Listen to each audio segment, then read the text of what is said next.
et vous faire ce petit mot d'accueil. Tout d'abord, bonsoir à chacun et à chacune en votre titre et qualité. Merci à Georges Louis et à Cécile Neven d'être présents ce soir. C'est évidemment un moment important à Flémal de pouvoir discuter du logement. Je vous remercie vraiment d'être présents aussi nombreux. Je tiens aussi à saluer la présence de Catherine Delcourt, députée fédérale, et de Arnaud Doé, député régional, qui sont là ce soir. Excusez aussi Diana Nikolic qui n'a pas pu nous rejoindre ce soir. Merci aussi à chacun d'entre vous qui ont rendu possible cette organisation, la section, certainement, les membres qui, de près ou de loin, ont pu aider, mais aussi les forces de l'ordre qui nous aident au quotidien afin que cette manifestation et ces manifestations, car vous le savez, nous avons pas loin de 30 rendez-vous qui sont prévus d'ici fin juin dans toute la Wallonie. Et je peux vous dire qu'au mouvement réformateur, on s'en réjouit de pouvoir débattre de sujets importants, comme ce soir le logement, mais évidemment d'autres sujets qui sont sur la table et qui vous touchent au quotidien. Comme je l'ai dit, 8 Barème, c'est à côté, et c'est vrai que j'étais venue en éclaireur, Georges Louis, parce que la conférence, la semaine prochaine, c'est à Oufet, et vous êtes évidemment chacun et chacune les bienvenus. Un autre thème, la sécurité, c'est aussi un débat qui vous tient tout à fait à cœur au quotidien, parce que la sécurité, ce n'est pas Liège ou Bruxelles, mais c'est aussi les zones rurales, et donc nous aurons la chance d'avoir la semaine prochaine notre président Georges Louis, mais aussi le ministre de l'Intérieur à Oufet. Et donc, c'est une soirée qui se passe sans tabou. Je peux vous dire que j'en ai déjà assisté à quelques-unes. Les questions, elles sont les bienvenues. Je crois qu'à un moment donné, notre président et notre ministre sont là pour répondre à vos inquiétudes, pour répondre au programme et toutes les mesures que nous mettons en œuvre au quotidien. Et c'est vrai qu'on avait prédit lors des élections un programme, on savait qu'on était un parti responsable, et les matières et le programme, en tout cas, se traduit au quotidien, mais ils sont là aujourd'hui pour répondre à l'ensemble de vos questions. Je vous souhaite, en tout cas, à chacun et à chacune, une excellente soirée, avec un débat serein, mais sans tabou.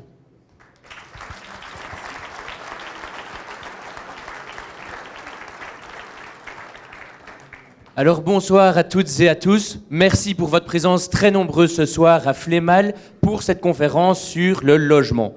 Alors cette conférence, comme Mme Cassard vient de le dire, elle s'inscrit plus globalement dans une tournée de conférences. Partout en Wallonie et à Bruxelles, les ministres du MR et son président vont tous les 2-3 soirs expliquer les réformes qu'ils mettent en place dans les différents niveaux de pouvoir. Alors, cette fois, je l'ai dit, on va parler du logement, et pour comprendre la position du MR sur le sujet, je vous propose de regarder une petite vidéo. Des primes pour tout, même pour une vanne thermostatique. Des délais de traitement qui courent parfois jusqu'à 2 ans. Près de 700 acteurs sur le territoire. Une politique publique impayable qui n'atteint même pas 1% de rénovation. Que l'on parle de logement social ou de rénovation, le paysage du logement en Wallonie est devenu une lasagne indigeste pour le citoyen. La recette doit changer. Radicalement. Organiser le secteur autour des structures existantes, c'est terminé. Nous repartons de la base, des besoins, des demandes des citoyens. Ce n'est pas une simple mise à jour sectorielle, cette fois, le logiciel change pour vous. Pour la rénovation, nous passons de 120 primes à un système de prêts aidés. Ces prêts calibreront l'aide vers les ménages qui en ont vraiment besoin, avec un projet de rénovation globale pour en finir avec les passoires énergétiques. Pour le logement public, nous mettons fin au morcellement des acteurs. Une seule entité régionale pilotera la politique du logement en Wallonie. Au niveau local, nous favorisons les rapprochements pour répondre aux besoins des citoyens de manière plus efficiente avec une information unifiée en matière de rénovation, d'énergie ou encore de recherche de logement. Nous ne réformons pas pour le plaisir de réformer. 30% des ménages wallons sont dans la précarité énergétique. 50 000 ménages sont en attente d'un logement public. Et il y a jusqu'à 13% de logements inoccupés dans certaines sociétés de logement qui passent à côté de leur rôle. Le constat est rude, la réorganisation donc indispensable. Le logement social doit retrouver sa mission première. D'abord être un filet de sécurité, puis un tremplin pour celui qui y habite.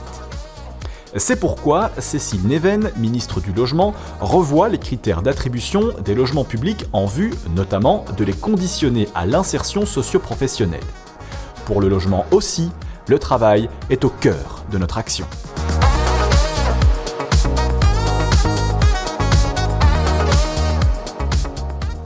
Et pour en parler, je vous propose directement d'accueillir Madame Cécile Neven, ministre wallonne de l'énergie, du plan air-climat, du logement et des aéroports, ainsi que Georges-Louis Boucher, le président du mouvement réformateur.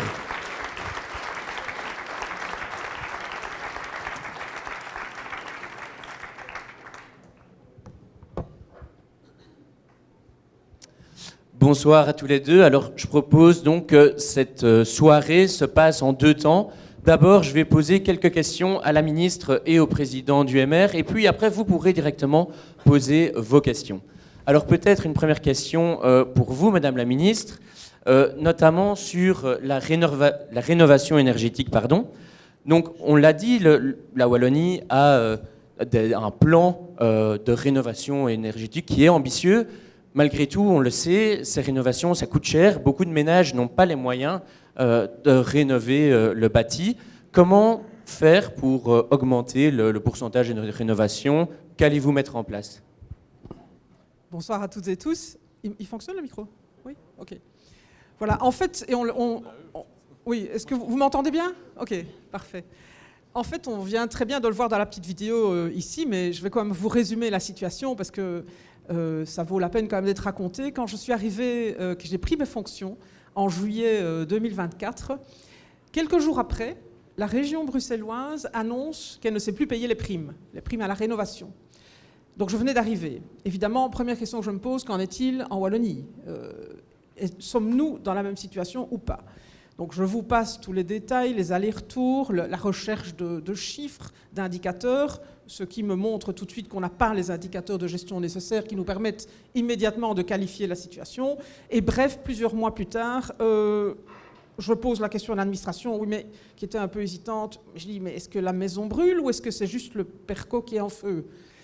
Ah non, la maison brûle. Ok. Bon, c'est déjà très inquiétant comme gestion de ce type de service.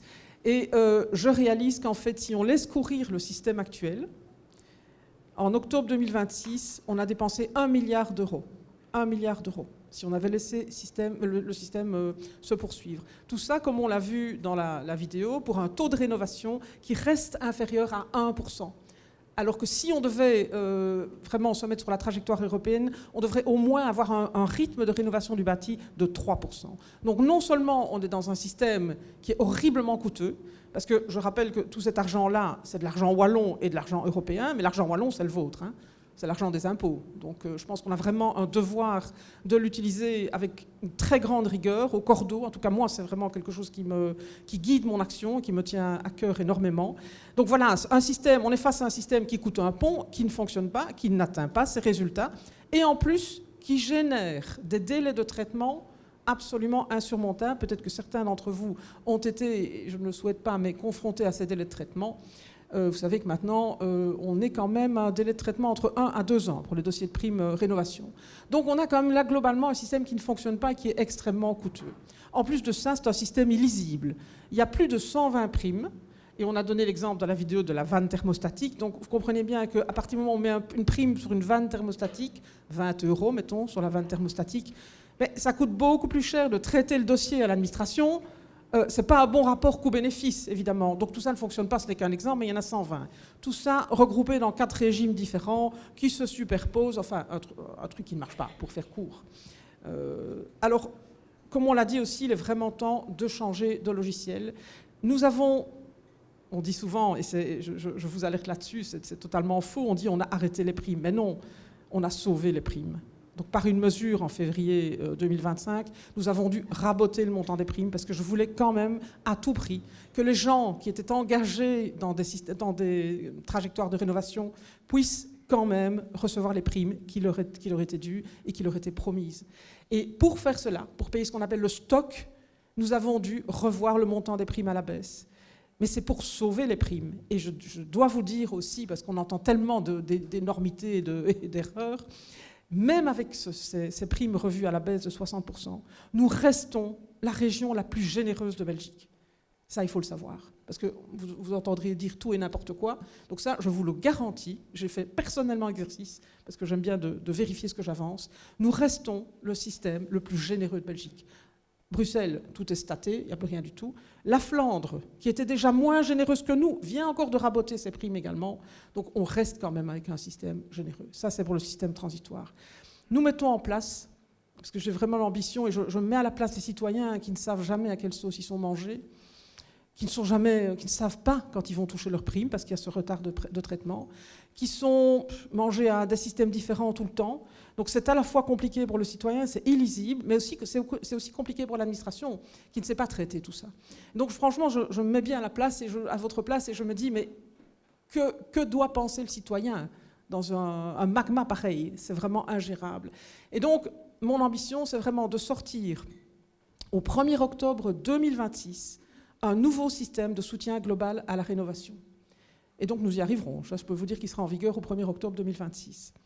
Ce système-là, il va être beaucoup plus simple, beaucoup plus lisible pour le citoyen et beaucoup plus facile à traiter pour l'administration. Premier objectif, gérer le budget. Donc on ne peut plus mettre en place en Wallonie des systèmes qui ont de tels dérapages. C'est vraiment un manque de respect pour la gestion de l'argent public, qui est notre argent à tous, je vous le rappelle encore une fois. Donc vraiment, nous devons contenir, nous devons avoir des indicateurs de résultats, et nous devons utiliser l'argent public de la manière la plus efficiente possible. Donc vraiment, je parlais de la rigueur, mais l'efficience, c'est aussi vraiment quelque chose qui va guider notre action. Comment est-ce qu'on utilise l'argent public au mieux pour qu'il soit le plus efficace et qu'il produise le plus de résultats possible. C'est vraiment ça qu'on va rechercher. Troisième chose, on va éviter les effets d'aubaine. Est-ce que vous vous rendez compte que dans le système qui préexistait, l'État finançait jusqu'à 90% du montant des travaux de rénovation? Je pense que ce n'est pas le rôle de l'État de financer jusqu'à 90%, de donner des primes qui vont jusqu'à 90% des travaux de rénovation. C'est vraiment, le rôle de l'État, c'est de donner un incitant. La prime, c'est un incitant. Ça ne doit pas couvrir un tel montant de travaux. Je ne vous dis pas les effets d'aubaine, je suis sûre que plusieurs d'entre vous ont peut-être été confrontés à ça, mais il y a ce qu'on appelle les faux R1. R1, c'est la catégorie de revenus la plus modeste. Eh bien, nous avons en effet des gens qui ont court-circuité les règles d'une manière ou d'une autre et qui ont, prenez par exemple le cas d'une année sabbatique. Qu'est-ce qu'on peut imaginer? On prend une année sabbatique, on n'a pas de revenus sur cette année. L'année suivante, on demande une prime. Ah ben, j'avais pas de revenus. Je suis donc ce que j'appelle moi un faux R1. C'est un exemple, mais il y en a d'autres. Hein. Et donc voilà, ces personnes peuvent bénéficier de montants de primes, en tout cas pouvaient bénéficier de montants de primes astronomiques. Je pense que c'est vraiment pas le rôle de l'État de financer des primes à 90%. Ni même à 70%, d'ailleurs, ça, on pourra y revenir. Et donc voilà, on va vraiment construire ce système autour de deux outils qui sont assez bien connus, qui sont le Rénopac et le Rénoprêt.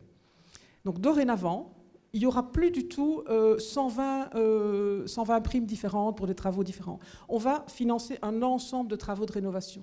Vous avez un auditeur qui vient chez vous.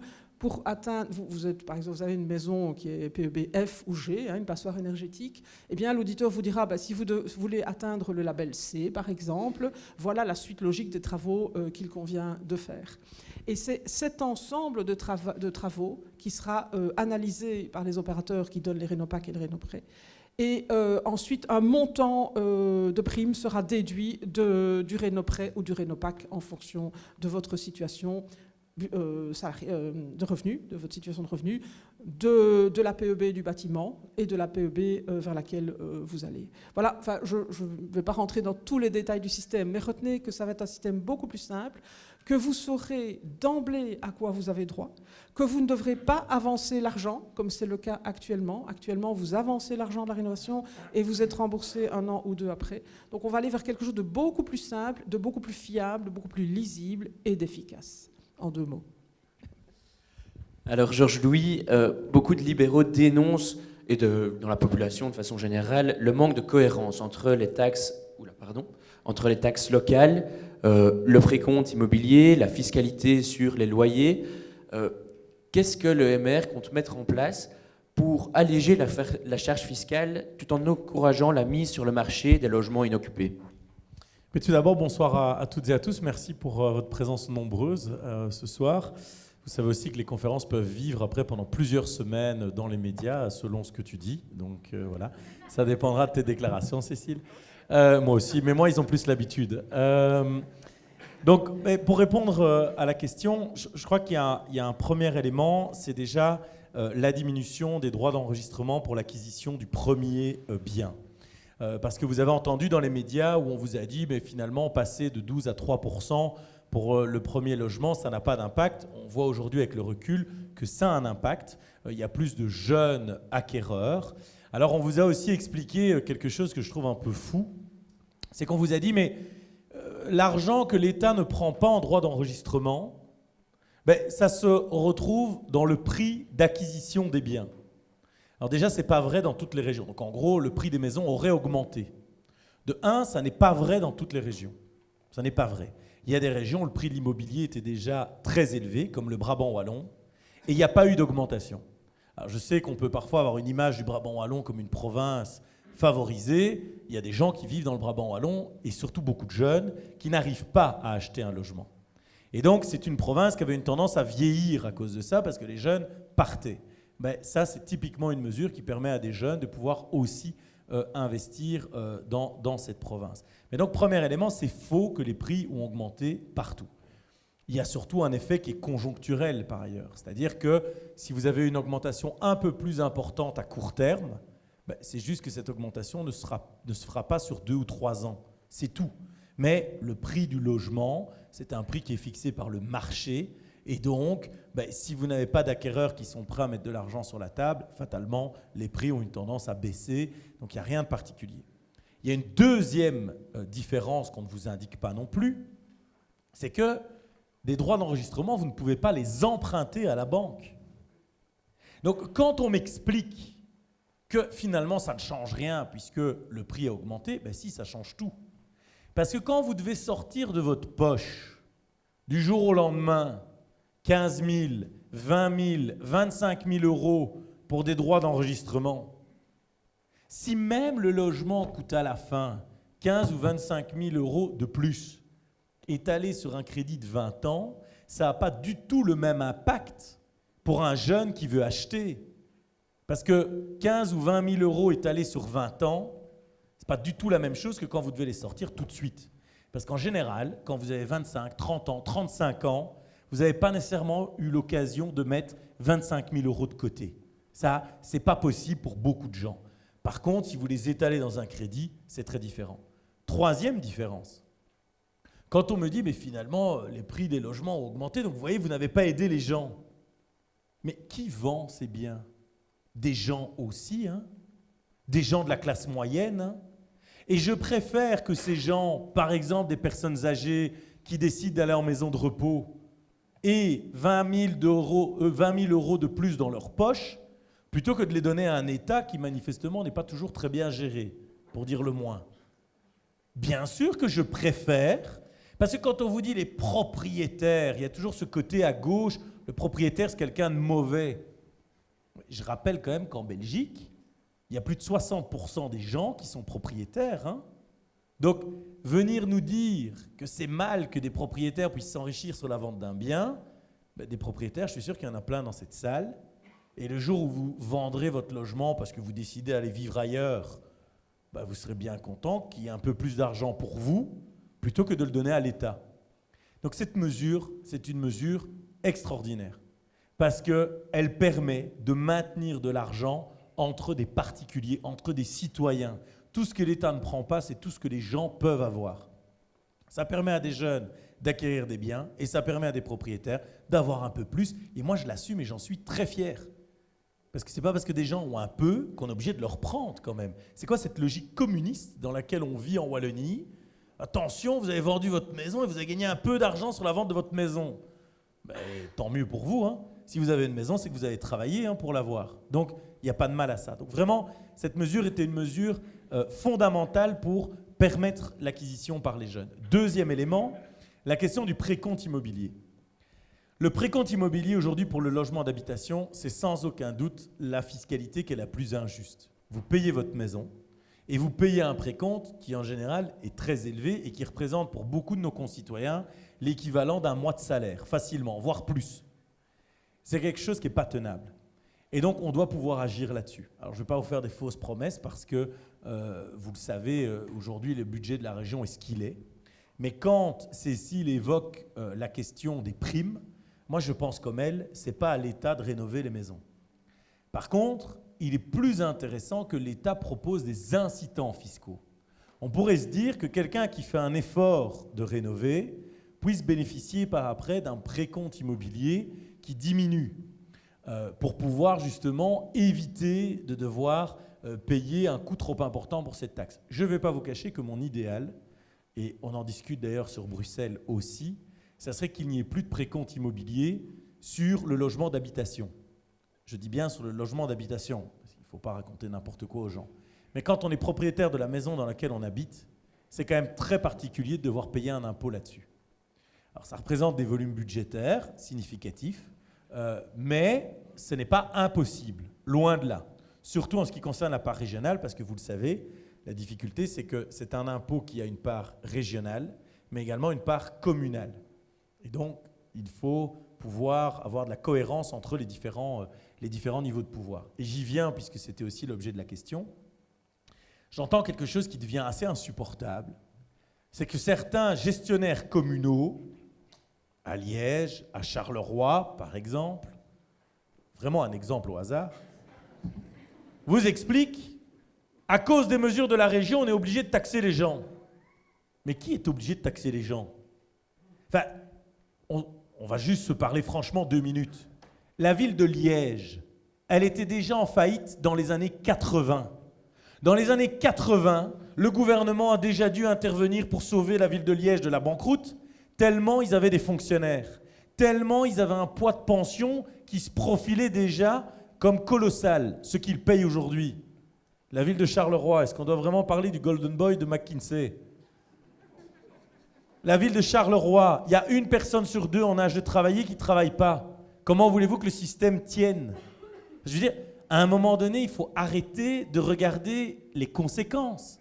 Il faut peut-être s'attaquer aux causes. Si ces villes ont tant de difficultés budgétaires, c'est pour 2 raisons.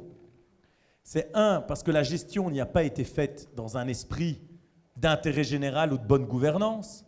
La gestion a été faite à des fins électoralistes. Et donc, on a engagé, moi dans ma région à Mons, je peux le dire, face caméra, j'ai pas de problème. Avant, on avait une intercommunale de gestion des déchets, l'ISPH. Tous les colleurs d'affiches de l'ancien bourgmestre, Maurice Lafosse, étaient engagés à l'ISPH. Tout le monde le savait. Il faut les coller des affiches et puis vous étiez engagés. Je ne trahis pas un grand secret. Il y a eu un grand procès chez nous dans la société de logement social. Je ne vais pas rentrer dans le détail, mais je vous invite un jour à lire les conclusions du procès. C'est très intéressant sur le mélange des genres. Mais donc, il y a eu de la gestion qui est purement clientéliste. Aussi dans la manière dont on donne des subsides. Aussi dans la manière dont on gère le CPS. Et le deuxième problème, qui est un problème au cœur de la Wallonie, c'est que moins vous avez de gens qui travaillent dans une ville, plus les impôts de cette ville sont élevés. C'est pas compliqué. Regardez, vous pouvez prendre le classement des communes en Belgique qui ont les impôts communaux les plus faibles. C'est les communes où il y a le plus haut taux d'emploi. Et c'est super facile à comprendre. Pourquoi? Je prends souvent cet exemple, si vous ne l'avez pas entendu, si vous l'avez déjà entendu, vous m'excuserez, mais il est très clair. Si vous louez une maison de vacances à 10 000 € la semaine, chacun va payer 100 €. Jusque-là, ça va.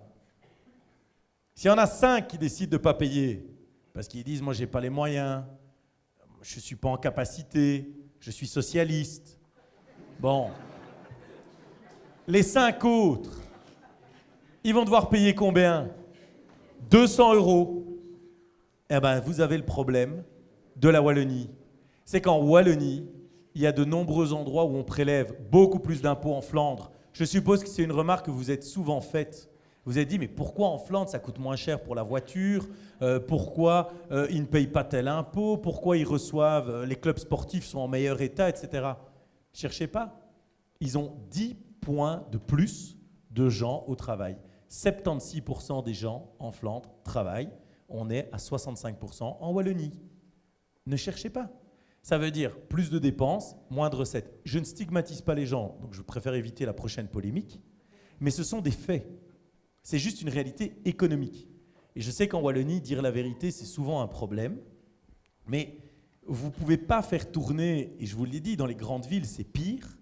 Quand vous avez 1 personne sur 2 en âge de travailler qui ne travaille pas, le modèle ne peut pas tenir. Il ne faut pas être un grand mathématicien pour comprendre qu'on ne peut pas avoir 50% des gens qui travaillent pour les 50 autres. Et donc, dans ces réformes, notre volonté, c'est justement de diminuer les gaspillages. Donc, tout à l'heure, Cécile évoquait les primes. Alors, je sais que quand on touche une prime, c'est toujours agréable. Mais soyons un peu de bon compte. Des primes que vous touchez 2 ans après vos travaux, c'est que fondamentalement, ce n'était pas vital. Donc il vaut mieux travailler sur des prêts à taux zéro, il vaut mieux travailler sur des abattements fiscaux, il vaut mieux travailler sur des incitants, plutôt que de se séparer de cet argent, parce que cet argent-là, c'est le vôtre. Et donc, il faut vraiment se mettre ça en tête. Il n'existe pas une manne d'argent céleste dans laquelle on va puiser pour vous le donner. C'est juste qu'on prend votre argent dans votre poche gauche et on vous la rend dans votre poche droite. En général, c'est plutôt l'inverse. Un truc, hein, voilà. Et donc, fatalement, que ça crée des effets d'aubaine et donc ça amène une haute fiscalité. Donc vraiment, diminuer le gaspillage, augmenter le taux d'emploi, si jamais il y a des questions sur le sujet, et cibler vraiment des abattements fiscaux sur la classe moyenne qui aujourd'hui, en fait, est trop riche pour avoir des aides et trop pauvre pour vivre correctement. Et donc, c'est vraiment sur cette classe-là qu'on doit mettre l'ensemble de nos efforts. Alors, Madame la Ministre, je viens d'ailleurs de recevoir une notification il y a à peu près 5 minutes sur le sujet, la Sambrienne et la polémique qu'il y a eu autour ces derniers jours, voire semaines. Quelles sont les réformes que votre gouvernement va mettre en place pour renforcer la transparence et la bonne gouvernance des sociétés de logement public ? Alors oui, vous avez sans doute tous vu, ou beaucoup d'entre vous ont certainement vu ce reportage Investigation sur la Sambrienne, où on voit des images épouvantables de moisissures, de portes détruites, enfin de circonstances de vie dans le logement social qui sont absolument catastrophiques. Alors même si on ne donne pas, on n'accorde pas forcément foi à tout ce qu'on voit à la TV, il y a quand même là des éléments qui posent vraiment question. Inutile de vous dire que j'ai immédiatement demandé un rapport circonstancié sur les faits à l'organe de tutelle qui est la SUL, la Société Wallonne du Logement, mais pas plus tard qu'il y a environ 1 heure, me sont remontés des éléments particulièrement interpellants, tant au niveau de la Sambrienne qu'au niveau de la SUL. Donc inutile de vous dire que j'ai immédiatement lancé un audit externe de ces 2 organisations. Parce que je ne vais pas me contenter d'un rapport circonstancié de la SUL alors que des éléments interpellants me remontent sur la SUL elle-même. Donc je n'hésiterai pas une demi-seconde évidemment à faire toute la clarté sur ces organismes et à faire la part des responsabilités. Je ne vais pas commenter plus en avance là parce que nous verrons évidemment les rapports et les retours du rapport et de l'audit externe qui sera mené dans les plus brefs délais. Donc on verra ce qu'il y a moyen de faire, mais je n'hésiterai pas à aller jusqu'au commissaire spécial. Le commissaire spécial, c'est vraiment l'arme ultime. C'est quelqu'un qui vient se substituer à l'organe de gestion, soit de la Sambrienne, soit de la SUL, pour retrouver le chemin d'une gestion optimale. Mais tout ça pour signaler que finalement, quand on regarde ça, moi, ça me conforte dans l'idée que des réformes sont nécessaires et que les réformes que nous sommes en train de mener sont nécessaires. Alors, je vais tout de suite tordre le cou à une idée que j'entends beaucoup, parce que la Sambrienne pourrait jouer Calimero en disant « ben oui, mais c'est le manque d'argent qui nous conduit dans des situations pareilles, dans l'impossibilité de rénover ». C'est faux. Tenez-vous bien, la Sambrienne, depuis 2012, a reçu 1/4 milliard d'euros. 1/4 milliard d'euros, tout plan confondu. Un exemple, pour le plan de rénovation, donc l'argent qui est donné par la région vers les sociétés de logement pour rénover le logement public, de ce plan de rénovation, la Sambrienne n'a pas réussi à utiliser 46 millions. Donc elle n'a pas rendu les résultats de mise en concurrence à temps. Et attention, tenez-vous bien, donc quand on dit rendre à temps, on ne dit pas on a 5 ans, on ne dit pas construire ou rénover dans les 5 ans. Ce n'est pas ça qu'on dit. On dit, dans les 5 ans, la Sambrienne ou la SLSP, d'autres sociétés, doivent avoir rendu à la région le résultat de mise en concurrence du marché public. Donc je pense que c'est faisable. D'autres y sont arrivés. Il y a d'autres sociétés similaires, dans les mêmes types de conditions urbaines, avec des immeubles du même type, qui y sont arrivés. Donc c'est faisable. On ne dit pas que c'est facile, on dit que c'est faisable. Donc moi, quand j'entends « il n'y a pas assez d'argent », c'est faux. Avant de demander de l'argent supplémentaire, il faut d'abord utiliser celui qui était promis. Et ce faisant, la Sambrienne qui perd, qui perd 46 millions. 46 millions, c'est quand même pour rénover plus de 1000 logements. Donc double perte. Non seulement on ne rénove pas les 1000 logements, donc on perd 46 millions, et en plus de ça, les 1000 logements qui ne sont pas rénovés ne peuvent pas être reloués. Manque à gagner, 5 millions d'euros par an. Donc voilà, à un moment donné, je pense que, voilà, je sais que ce n'est pas simple, donc ce ne sont pas des problématiques simples, mais il y a quand même moyen de gérer cela correctement. Donc dire on manque d'argent, c'est faux. Ça, je peux vraiment vous le prouver par A plus B. Et comme je le disais, d'autres sociétés y arrivent.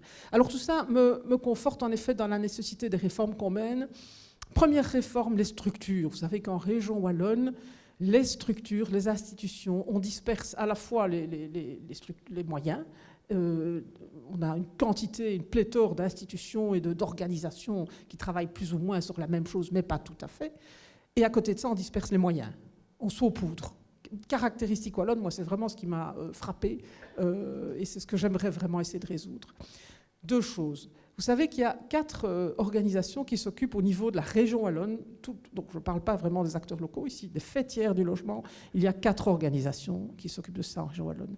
Il y a la Société wallonne du logement, il y a la Société wallonne de crédit social, il y a le Fonds du logement de Wallonie, et il y a le SPW, département logement du SPW. En tout, ça fait 800 personnes, près de 800 personnes. Ces gens font pas tout à fait la même chose, mais quand même un peu la même chose aussi. Et donc moi, je me dis, cartographie des missions, où est-ce qu'il y a des doublons, où est-ce qu'il y a des trous dans la raquette. On rationalise, on rassemble ces acteurs. Et ce n'est pas fusionner pour fusionner, ce n'est pas le but. Ce n'est pas non plus une fusion cosmétique. Moi, ça ne m'intéresse pas de venir mettre une coupole qui s'appelle Agence de l'habitation, et il n'y a rien qui change en dessous, ça ne marchera pas. Ce n'est pas ça le but. Ce qu'on veut faire ici, ce qu'on fait, ce que nous sommes occupés à faire, c'est une véritable analyse des missions. Au départ de l'usager, parce qu'il faut recentrer ça sur l'usager.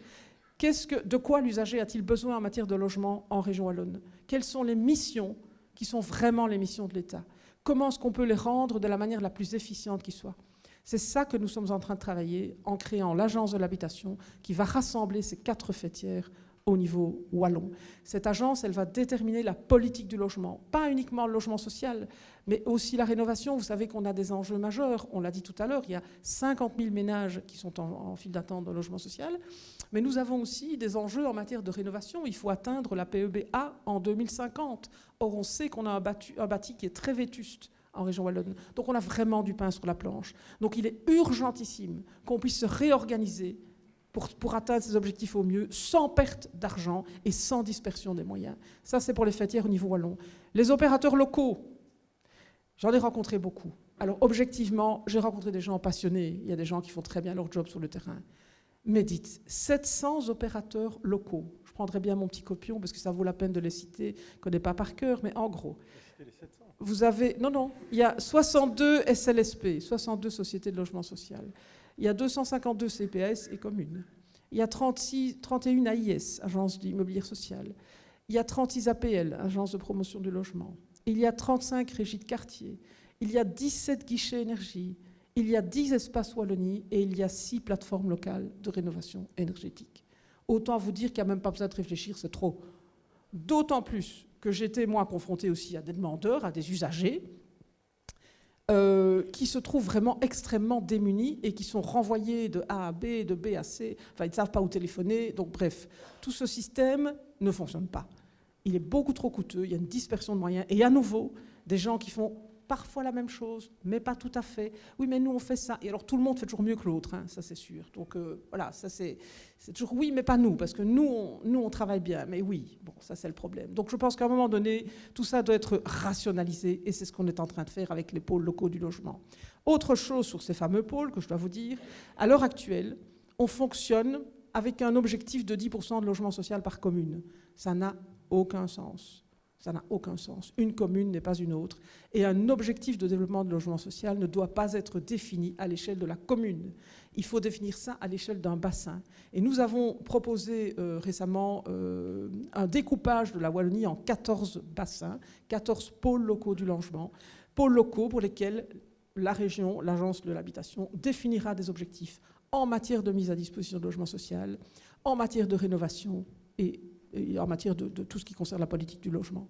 Et donc les acteurs sur les pôles locaux du logement devront s'organiser au mieux en synergie pour bénéficier d'argent pour rénover ou pour mettre du logement à disposition. J'entends beaucoup dire au niveau des acteurs locaux, mais on est super inquiet parce qu'on a peur de se faire manger, le petit acteur qui va se faire manger par le gros, on va être obligé de fusionner. Non, c'est pas ça. C'est pas ça qu'on veut. C'est les acteurs au sein d'un pôle, donc les acteurs que je viens de citer. Parfois sur un pôle, vous avez 3 SLSP, parfois on n'en avait qu'une, ça dépend un peu des situations. Vous avez des AIS, enfin différents acteurs qui seraient présents sur un pôle. Ce qu'on va faire, c'est qu'on va les inciter à travailler en synergie et à aussi mettre en application des critères de bonne gestion. Et dorénavant, l'ensemble des plans que la région finançait, les plans de rénovation, donc tous les milliards dont je vous parlais tout à l'heure, que la Sambrienne n'a pas été en capacité d'utiliser, tout cet argent, dorénavant, va fonctionner complètement différemment, va fonctionner avec un droit de tirage. Et les acteurs locaux ont intérêt à bien s'organiser et à démontrer de normes de gestion optimales pour bénéficier du droit de tirage. Et donc celui qui ne répond pas aux normes de gestion optimales, celui qui ne s'est pas organisé, celui qui se disperse, n'aura pas accès au droit de tirage. Et donc ce sera vraiment un incitant pour permettre de rassembler ces acteurs au sein d'un pôle et pour atteindre l'objectif. Parce que l'objectif, ça restera quand même l'atteinte de l'objectif au meilleur coût. Ça restera quand même toujours notre objectif. Donc ça, c'est pour les pôles locaux du logement. Je vous ai parlé du droit de tirage. Deux minutes sur le loyer chaud. Alors, à l'heure actuelle, les sociétés de logement public, donc les 62, elles doivent rénover leur parc de logement. Mais c'est quand même très compliqué. Le loyer social moyen, il est très bas en région wallonne. Il est d'environ 370 €. Le loyer moyen. Mais vous avez des loyers sociaux qui descendent jusqu'à 80 € en fonction de la situation des demandeurs, des locataires sociaux. Et donc ce loyer est singulièrement plus bas que dans les pays limitrophes. Et ce loyer, il est plafonné, il ne peut pas augmenter. Donc les SLSP, plus elles rénovent leurs bâtiments, plus elles perdent en fait. Donc ce système ne saurait pas fonctionner. Il ne saurait pas fonctionner si on continue comme ça. On va droit à l'échec. Et je dis ça, d'autant plus que je viens de recevoir les résultats d'un market test des SLSP. Près de la moitié des SLSP sont dans le rouge en termes de budget, donc en termes de trésorerie. Donc ça ne saurait pas fonctionner. Il faut absolument qu'on sorte de là. Et le principe du loyer chaud, c'est quoi? C'est de dire que la SLSP peut tenir compte de la PEB du bâtiment dans le loyer qui sera demandé au locataire social. Parce qu'à l'heure actuelle, le gars qui loge dans un appartement de PEB E ou G, vraiment une passoire énergétique, il paye exactement le même loyer que celui d'en face, dont le logement a peut-être été rénové par la SLSP et qui a une PEB A. Et ça, c'est complètement inéquitable, c'est discriminant, et en plus, ça rend la situation impossible pour la SLSP. Donc, à l'avenir, les SLSP pourront tenir compte de cette amélioration de la PEB dans le loyer. Alors, bien sûr, de manière raisonnée, comment est-ce qu'on a calibré le système? On a calibré le système en regardant le delta de facture énergétique que vous ne payez pas. Celui qui passe d'une passoire énergétique à un PEB A, il est évident qu'il va économiser sur sa facture d'énergie. Eh bien, cette économie, elle sera, on a calibré l'augmentation de loyer sur cette économie de sorte qu'au final, de manière macro, les locataires resteront dans quelque chose qui est tout à fait mesuré et adaptable pour eux. Donc, ça, réforme du loyer chaud. Ensuite, il y a une réforme des critères d'attribution. Alors, les critères d'attribution dans le logement social, on sait que c'est compliqué. Il y a toujours des effets de bord. C'est difficile d'avoir un système parfait. Il y a toujours des conséquences collatérales difficiles. Néanmoins, moi, quand j'ai pris connaissance de tout ça, il y a quand même des choses qui m'ont interpellée. Est-ce qu'il est normal que dans le logement social, quand vous candidatez pour avoir un logement social, quand vous êtes dans les 50 000 ménages de file d'attente, vous pouvez refuser plusieurs fois? Tenez-vous bien, taux de refus, 50%. 50% de taux de refus. Je visitais il y a quelques semaines ou mois, parce que le temps passe vite, des magnifiques constructions de logements sociaux, des maisons à Louvain-la-Neuve, dans un endroit magnifique, avec une vue magnifique, un jardin. Enfin, franchement, je trouvais ça vraiment superbe. Et je m'adresse à la directrice de la SLSP, qui me dit « Oh, mais je n'arrive pas à les louer. » Je dis « Mais c'est pas possible. C'est pas possible, c'est magnifique. » « Ah mais non, parce que les gens ne veulent pas de jardin. » Jardin, enfin c'est 20 mètres carrés le jardin, c'est pas non plus... on parle pas d'un truc qui est pas... voilà. Mais moi je ne sais pas, je me dis quand même que... Et à côté de ça, moi je reçois par an, 1500 courriers de gens pour le logement social. 1500 courriers, qui transitent d'ailleurs souvent par le palais. hein, qui me les renvoie en direct. Avec des gens, parfois des situations terribles, des gens qui dorment dans leur voiture, des situations vraiment terribles. Donc est-ce qu'on peut encore tolérer un taux de refus de 50%? Je ne crois pas. Je crois qu'il faut quand même mettre un certain holà.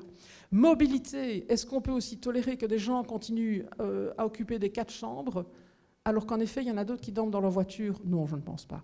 Attention, quand je dis ça, on ne va pas flanquer dehors la dame de 85 ans pour l'envoyer dans un appart à 60 km de chez elle. Ce n'est pas ça qu'on dit. Et de toute façon, les baux en vigueur, c'est les baux en vigueur, on n'y touche pas, on travaille pour l'avenir. Mais est-ce qu'à l'avenir, il n'y a pas une réflexion vraiment à avoir en se disant le logement social, ce n'est pas un droit à vie, le logement social, c'est un filet de sécurité, comme le chômage d'ailleurs. Et nous, moi, ce qui me tient à cœur, c'est justement, on doit être fier de vivre dans une démocratie qui a ces filets de sécurité, qui permet, parce que tout le monde peut avoir un accident de parcours, même les meilleurs, tout le monde peut avoir un accident de parcours et à un moment donné avoir besoin d'une aide de l'État, avoir besoin de quelques mois au chômage, avoir besoin d'un logement social. Et ça, nous devons le préserver. C'est vraiment essentiel. Moi, ça me tient vraiment à cœur. Mais pour le préserver, on doit revoir le système et on doit mettre halte là et mettre fin aux abus. Et on doit modifier ces critères d'attribution pour en effet apporter plus de fluidité et plus de mobilité. De toute façon, quoi qu'il en soit, on ne peut pas concevoir que quelqu'un rentre dans un logement social, il reste 50 ans, et puis que ce soit le fils et puis le petit-fils qui reste encore, et que ces logements soient mobilisés, et qu'on dise « Ah ben non, ben moi j'ai 70 ans, je ne veux pas être déraciné ». Ben non, je comprends, mais à l'avenir, ça doit changer. On ne doit pas rester 50 ans dans le logement social. Troisième chose là-dessus, il faut recréer, et tu l'as dit, un lien, ou c'est toi qui l'as dit, je ne sais plus, un lien entre l'accès au logement social et l'insertion socio-professionnelle. Il n'est pas normal qu'on n'accompagne pas les gens. Le but, ce n'est pas de rester dans un logement social. Le but, c'est de réaccompagner les gens pour sortir du logement social, pour les aider à trouver un travail. Alors, ok, on va être clair, on ne va pas retrouver un travail à 100% des gens qui sont dans le logement social. Ça, c'est sûr. Mais tout ce qu'on peut faire pour ceux qui sont aptes à retrouver le chemin de l'emploi, on doit le faire. Et c'est ce lien-là que nous voulons recréer. Inscription au forum, accompagnement vers l'emploi. Parce qu'encore une fois, ce qu'on veut faire, c'est sortir les gens du logement social, sortir les gens du chômage, les remettre, les réinsérer à l'emploi et leur permettre de retrouver un logement dans le privé. Voilà, ça n'a rien de surprenant et je pense que c'est vraiment du bon sens. Encore un élément qui m'a frappé, les règles de salubrité au sens large. Eh bien, figurez-vous qu'elles sont différentes dans le privé et dans le logement social. Donc dans le logement social, vous avez 2 enfants, un garçon et une fille, je n'ai pas les âges en tête, mais bref, il faut 2 chambres. Dans le privé, il y a plein de gens qui mettent leurs 2 enfants dans une chambre. Il y en a plein. Donc moi, je ne vois pas pourquoi il faudrait des règles différentes. Donc en matière de salubrité, parce que, au sens large, parce qu'il n'y a pas que ça, mais c'est un exemple, je constate qu'il y a des règles, non seulement pour la salubrité, mais aussi pour la construction du logement social, qui sont plus sévères que celles pour le logement privé. Je ne vois pas où il y a une justification à faire ça. Donc nous allons rééquilibrer les choses. Si c'est bon pour le privé, c'est bon pour le public. Dernière chose, la location-achat. On va favoriser aussi le fait d'acquérir un logement social pour les personnes qui s'y trouvent, en valorisant les 5 années de loyer qu'ils auraient déjà versées. Comme ça, ils peuvent acquérir le logement dans lequel ils se trouvent. C'est quelque chose qu'on va développer, qu'on va valoriser, parce qu'encore une fois, le but ici, c'est de permettre l'accès à la propriété. Tu as évoqué les droits d'enregistrement tout à l'heure, mais aussi quand on est dans le logement social, il doit y avoir aussi une proportion de gens qu'on peut vraiment s'étirer pour qu'ils soient en mesure d'acquérir le logement dans lequel ils sont. C'est quand même un ancrage et les ramener vers l'emploi, c'est absolument essentiel. Et peut-être un dernier élément quand même, plus macro et de perspective. Moi, je me suis vraiment posé la question, est-ce que c'est à l'État de posséder du logement? Je ne suis pas sûre. Parce que je vois bien l'écueil devant lequel on se trouve. On est quand même dans une société où, en effet, on a 100 000 logements sociaux qui sont possédés par l'État, que l'État a toutes les peines du monde à rénover. On en a, vous voyez la Sambrine, enfin, voilà, vous voyez un peu comment ça dysfonctionne. Par contre, quel est le rôle de l'État? Est-ce qu'il ne faut pas recentrer le rôle de l'État sur son vrai rôle régalien? Le rôle de l'État, c'est d'attribuer des logements, c'est d'accompagner les gens, c'est de les aider à les remettre à l'emploi. Ça, c'est le rôle de l'État. Est-ce que le rôle de l'État, c'est d'être le maçon qui rénove les logements? Je ne suis pas sûre. Donc, dans ce contexte-là, je suis en train de mener un projet pilote parce que je pense que nous devons mobiliser aussi l'argent privé. On ne va pas tout rénover, on ne va pas rénover tout le logement social, on ne va pas rénover tout le bâti wallon uniquement avec de l'argent public, ça ne tient pas la route. Donc c'est inutile de vous mentir, donc tous ceux qui diront ça, c'est du n'importe quoi. Pardon de le dire comme ça, mais c'est faux, ça n'est pas du tout crédible. Nous devons arriver à monopoliser, à mobiliser de l'argent privé, et je mène à cet égard un projet pilote qui, j'espère, pourra essaimer par après. Alors, Georges Louis, tu plaides régulièrement pour une Wallonie plus numérique, pour une Wallonie plus souple d'un point de vue administratif. Alors, comment est-ce que tu peux adapter cette vision du numérique pour le secteur du logement? Je pense notamment aux permis, aux primes, à la rénovation, à la gestion locative. Tout ça pour stimuler l'investissement privé, ça rejoint un peu ce que disait Madame la Ministre juste avant, et raccourcir les délais pour le citoyen. Tout d'abord, c'est la question de la numérisation des permis. Aujourd'hui, si vous voulez construire un nouveau bien, vous avez des délais de permis qui sont extrêmement longs. Tout se fait encore en papier. Vous avez parfois la commune qui vous donne une opinion, qui vous dit « oui, ça va passer », et puis vous avez un refus. Ça arrive extrêmement souvent. Or, ça a un impact dans votre vie quotidienne parce que quand on parle du prix du logement, je vous ai dit tout à l'heure, le logement, c'est un marché comme un autre. En fait, notre plus grand problème, c'est qu'on ne construit pas assez. On devrait, pour faire face à l'augmentation de la population et donc à l'augmentation des besoins, on devrait construire 30 000 logements chaque année en Wallonie. On n'y arrive pas. Et donc, c'est ça qui a un impact d'augmentation des prix. Parce que comme on ne construit pas assez de logements, en fait, il y a plus de demandeurs sur le même logement. Et donc, le vendeur, il fait jouer les enchères. C'est aussi simple que ça. Et donc, corollaire, on nous demande de construire du logement public. Dans le logement public, il faut bien comprendre qu'il y a un grand défaut, c'est que quand on a construit un logement, après, vous restez avec votre logement qui ne correspond pas nécessairement aux besoins. Je vous donne un exemple très simple. Vous avez vu que les cellules familiales ont beaucoup évolué ces dernières années. On est passé d'une famille avec papa, maman, 2 enfants, à de plus en plus de familles monoparentales. Qu'on se mette tous à l'aise, je n'ai aucun jugement de valeur sur le sujet. Je vous dis juste que des sociétés de logements sociaux qui ont construit, il y a de ça encore 15 ans, c'était il n'y a pas si longtemps, justement des 2 chambres ou des 3 chambres pour pouvoir accueillir des familles nombreuses, se retrouvent aujourd'hui avec leur immeuble sur les bras, leur bâtiment sur les bras, parce qu'en fait, une dame avec un enfant, on va lui dire « Madame, il n'y a plus de logement. Il n'y a plus de logement parce qu'ils n'ont pas de logement qui correspondent à ce besoin-là. Mais par contre, il y a toute une série de logements vides. Donc, il faut savoir que toutes les sociétés de logements sociaux ont aujourd'hui ce paradoxe d'avoir des listes d'attente, mais aussi des logements vides. Mais parce que la demande ne correspond pas à ce qu'ils ont.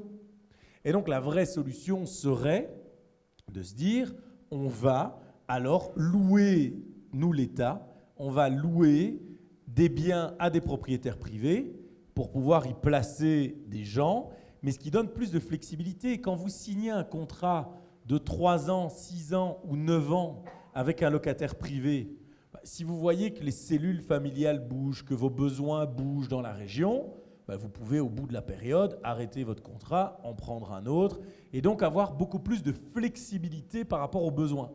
Ça vous permet aussi de faire une deuxième économie, c'est l'économie de l'entretien. En fait, il faut bien comprendre qu'un des problèmes des sociétés de logement, c'est que tous leurs nouveaux projets sont subventionnés. Ils attendent un subside. Mais leur budget de fonctionnement, lui, ne change pas. Et donc, si vous aviez 1000 pour gérer 100 logements et que grâce à un subside, vous avez 120 ou 130 logements, votre budget de fonctionnement, il évolue quelque peu puisque vous touchez plus de loyers.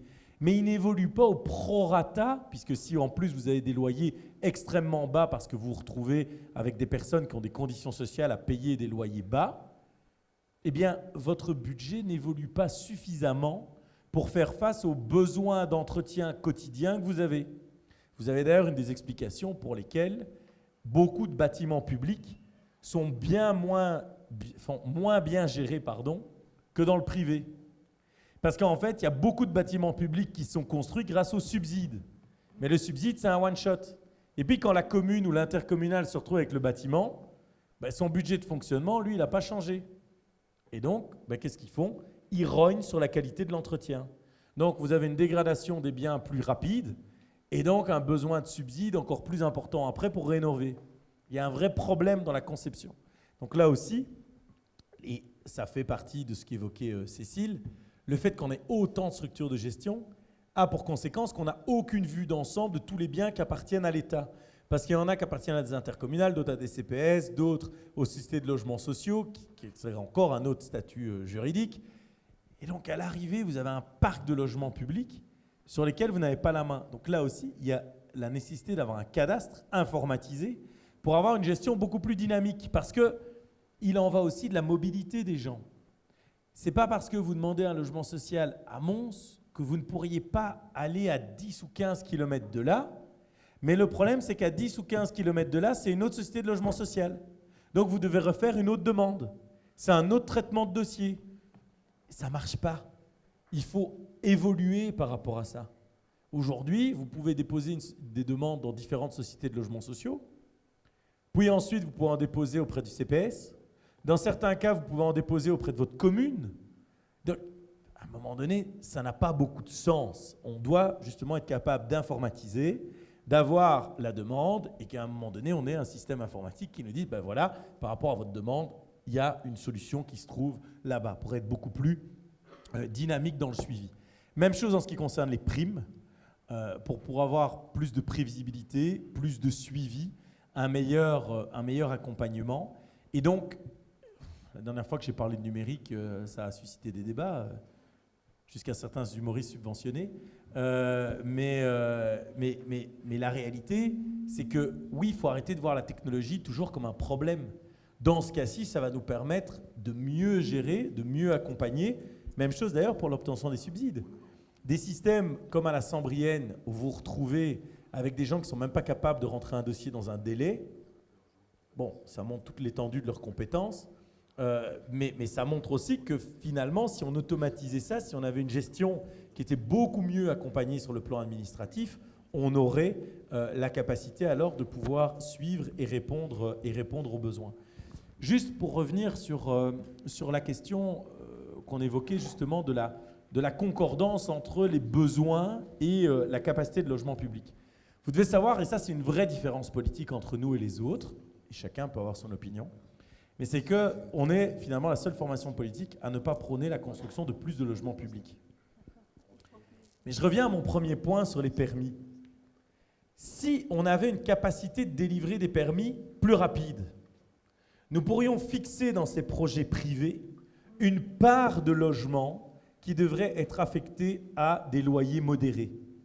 On peut par exemple avoir un projet de nouveau logement et de dire au constructeur, à l'entrepreneur, eh bien, vous prendre 15% de vos logements qu'on va signer en AIS. Ça nous permet de ne pas devoir sortir l'argent en termes de construction.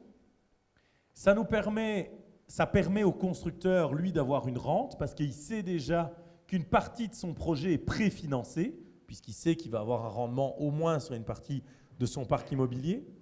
Ça permet de garantir de la mixité sociale. Ça permet justement, dans des projets plus vastes, de pouvoir mélanger les profils, et on en a grandement besoin.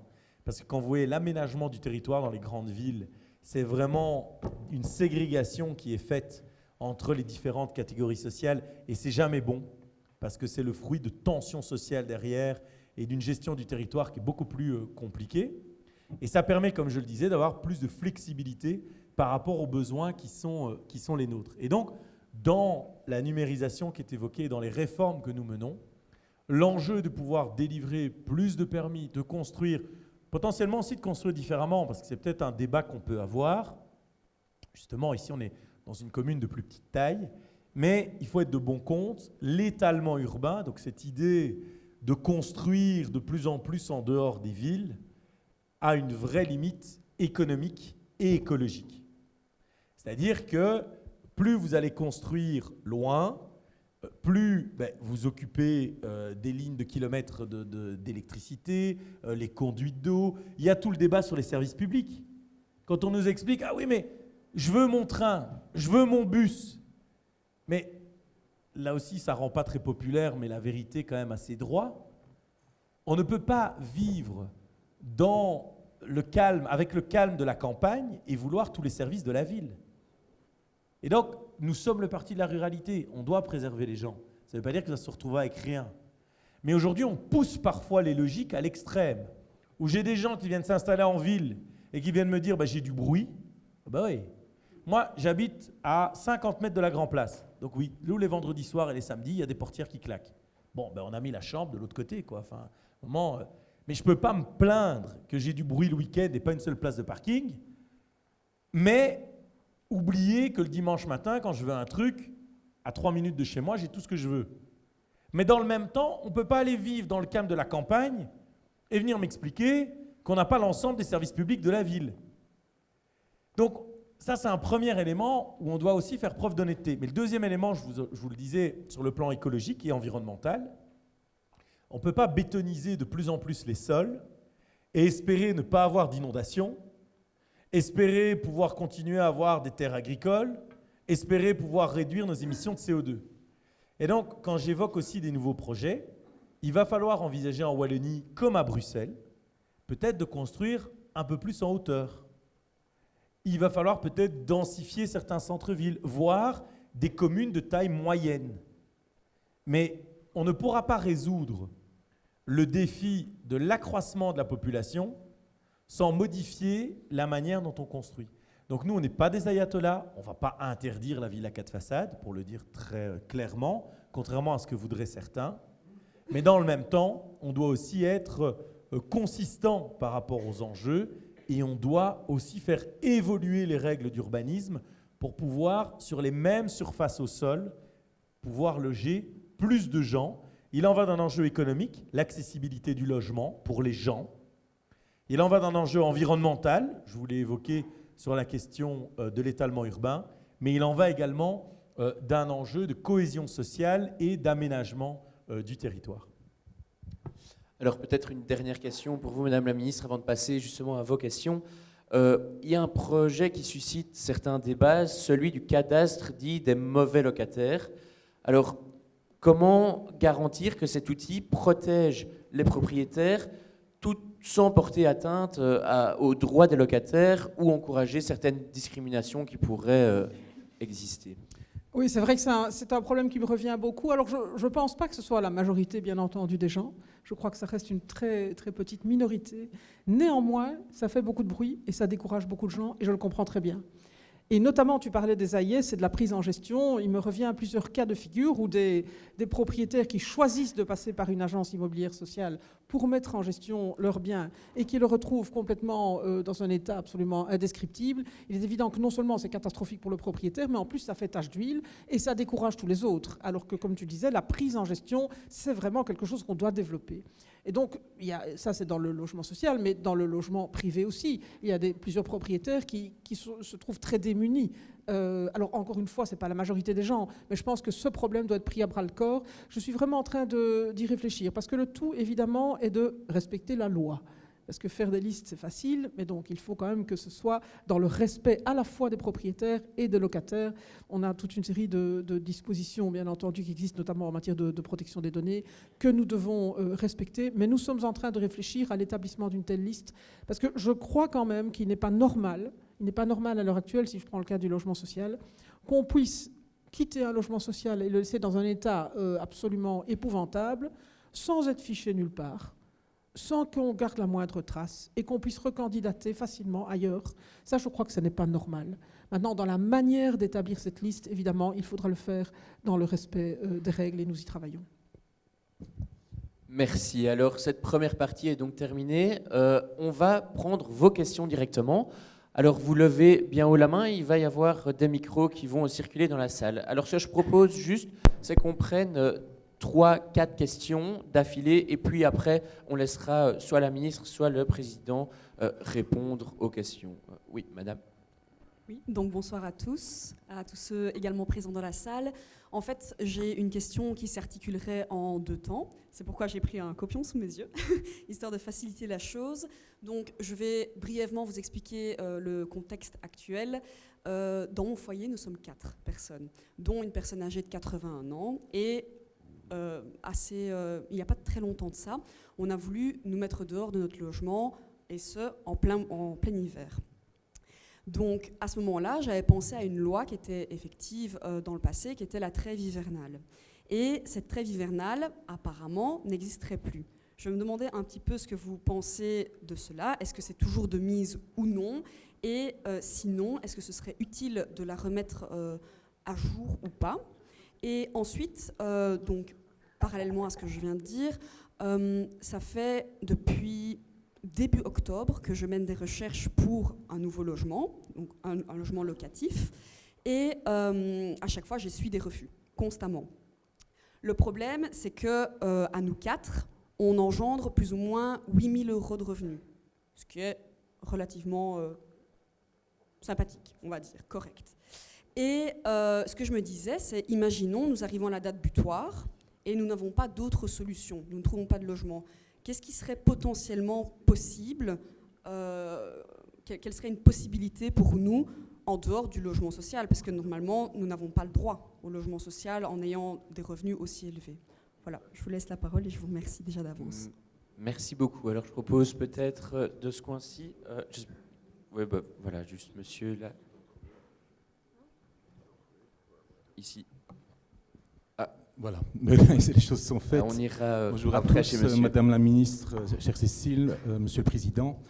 Avant peut-être toute chose, je me permettrai, en mes qualités quand même, de féliciter Madame la Ministre par rapport à la décision sur les primes, qui a peut-être été brutale, mais je ne sais pas si vous vous rappelez, voilà 15 ans, par dogmatisme, on a laissé courir le système de primes au photovoltaïque. Moi, j'étais président à cette époque-là. Je sais que j'ai enterré les années qui ont suivi, en fait, une centaine d'entrepreneurs. Donc, c'est une décision courageuse qui, j'espère, dans tous les cas, maintenant aboutira à quelque chose de constructif. Alors, je me suis permis, moi, de lire un peu cet après-midi la politique, donc le plan de rénovation énergétique. Et alors, j'ai vu donc, vous l'aviez déjà signalé, chère Cécile, que la majorité, malgré 30 ans de rénovation dont on parle tout le temps, que la majorité des bâtiments autant tertiaires et résidentiels sont toujours des passoires énergétiques, malgré donc les fonds investis par la région Wallonne. D'autre part, et là c'est d'autant plus inquiétant, c'est que c'est à peine 1% de rénovation par an, ça a été cité tantôt. Il y a une petite phrase d'ailleurs dans ce plan où on le dit, quel que soit d'ailleurs le financement public, on ne dépassera pas ce pourcentage. Et enfin, ce sont les chiffres quand même d'investissement extraordinaires, puisqu'on parle pour pouvoir rénover l'ensemble des bâtiments tertiaires et résidentiels, dont une grosse part du résidentiel wallon, de 175 milliards d'euros sur 25 ans.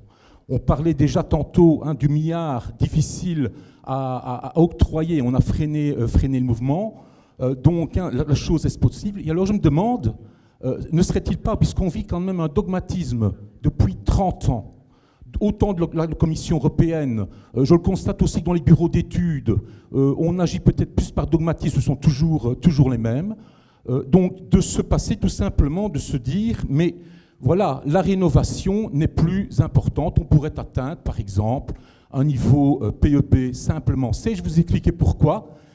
Donc tout simplement parce que la technologie a évolué. Ici, à Liège, si je prends le cas liégeois, Saint-Nicolas, Grasse-Sologne, toutes les communes, nous avons un potentiel qui était mis en évidence dans la géothermie minière. Seulement la géothermie minière, donc on va forer à 1000 mètres dans des charbonnages, donc des charbonnages existants, pour pouvoir, donc on a à peu près 450 gigawattheures de potentiel thermique. Alors pour vous donner une idée, en équivalent, c'est de quoi chauffer 50 000 logements. Ici à Flémal, on est à peu près, j'ai regardé dans les chiffres, à 10 000 logements. Et donc nous avons fait un peu quelques calculs. Donc ce sont des changements vraiment de paradigme qui seraient de se dire, voilà, donc la géothermie minière qui apporte de la chaleur à qui que ce soit nécessite un réseau, une connexion, une pompe à chaleur dans l'habitation, quel que soit pratiquement le niveau, je vous le dis bien, le niveau d'isolation dans la maison. Alors on a été bon ici avec les ingénieurs, on s'est dit, on mettrait quand même un peu d'investissement donc dans les toitures pour pouvoir pomper moins. Et alors on est arrivé à la conclusion que ce genre de stratégie coûterait 2 à 3 fois moins cher que la politique d'isolation qui est supportée par le citoyen et les pouvoirs publics. Alors, Madame la Ministre, puisque nous sommes quand même à la législature du changement, que pensez-vous de ce changement de paradigme? Y a-t-il dans votre chef, ou du moins du MR, une volonté peut-être de casser ce dogmatisme de trentenaire et pouvoir analyser d'autres pistes, puisque ces scénarios, je le vois là aussi, n'apparaissent nulle part entre nous. Merci. Merci beaucoup. Alors, il y avait monsieur là-bas. Oui. Madame la ministre, en fonction de la programmation qui prévoit les nouvelles mesures en octobre, est-ce que vous préconisez que dès à présent, les personnes fassent réaliser un audit pour être prêts, somme toute, pour réclamer ou pour solliciter les prêts qui seront les aides qui seront accordées à ce moment-là? La deuxième chose, je voulais préciser que je suis administrateur dans une AIS. Cette AIS de la Basse-Meuse, qui fonctionne depuis environ 10 ans, gère de l'ordre actuellement de 110-120 logements. Dans ces 120 logements, on doit compter environ 80 logements privés, le solde étant des logements provenant d'impositions faites à des promoteurs de céder justement des logements. Dans ce cadre-là, je précise que l'année passée ou en 2024, 50 propriétaires privés ont proposé un logement à l'AIS en question, et sur ces 50 logements, aucun n'a été retenu, sous prétexte principalement, nous dit-on, de non-agréation par la région wallonne. D'autre part, cette société qui reçoit bien sûr des subsides de fonctionnement a récemment fait l'acquisition de 3 logements. Je trouve très anormal que des frais, des aides qui sont accordées pour le fonctionnement soient détournés quelque part pour acquérir des logements. J'ajoute encore que les logements provenant du privé, je suis ingénieur en construction, j'ai eu l'occasion de parler avec différents promoteurs, mais ces promoteurs, Monsieur le Président, me disent que finalement, on leur impose, via notamment des charges d'urbanisme, de céder des logements. Ça ne les intéresse pas du tout parce que leur core business, c'est construire et vendre. Or ici, on les bloque sur caisse à 20% de la promotion en disant « Ah ben, on vous impose de les céder à l'AIS ». Avec une proportion de mixité sociale, vous en avez parlé, on peut en discuter, mais beaucoup de propriétaires privés n'apprécient guère de voir venir alors des gens qui n'entrent pas tout à fait dans le même schéma d'habitation. Je vous remercie. Merci beaucoup. Alors, comme je propose, oui, une dernière question. Merci. Bonjour, Brigitte Guillaume, j'ai été receveur de communes et de CPS pendant 25 ans et aussi commissaire du logement et administratrice dans une société de logements sociaux. Ceci pour vous poser brièvement 2 questions. Quand j'étais dans un CPAS, la commune n'avait pas de logements sociaux, les privés hésitaient quand même à louer aux personnes aidées par le CPS. Nous avons mis sur la commune en place un système où je payais directement le loyer au départ de l'aide accordée par le CPS, avec bien entendu une autorisation de paiement direct donnée par la personne concernée. Je ne peux pas le faire comme ça d'autorité.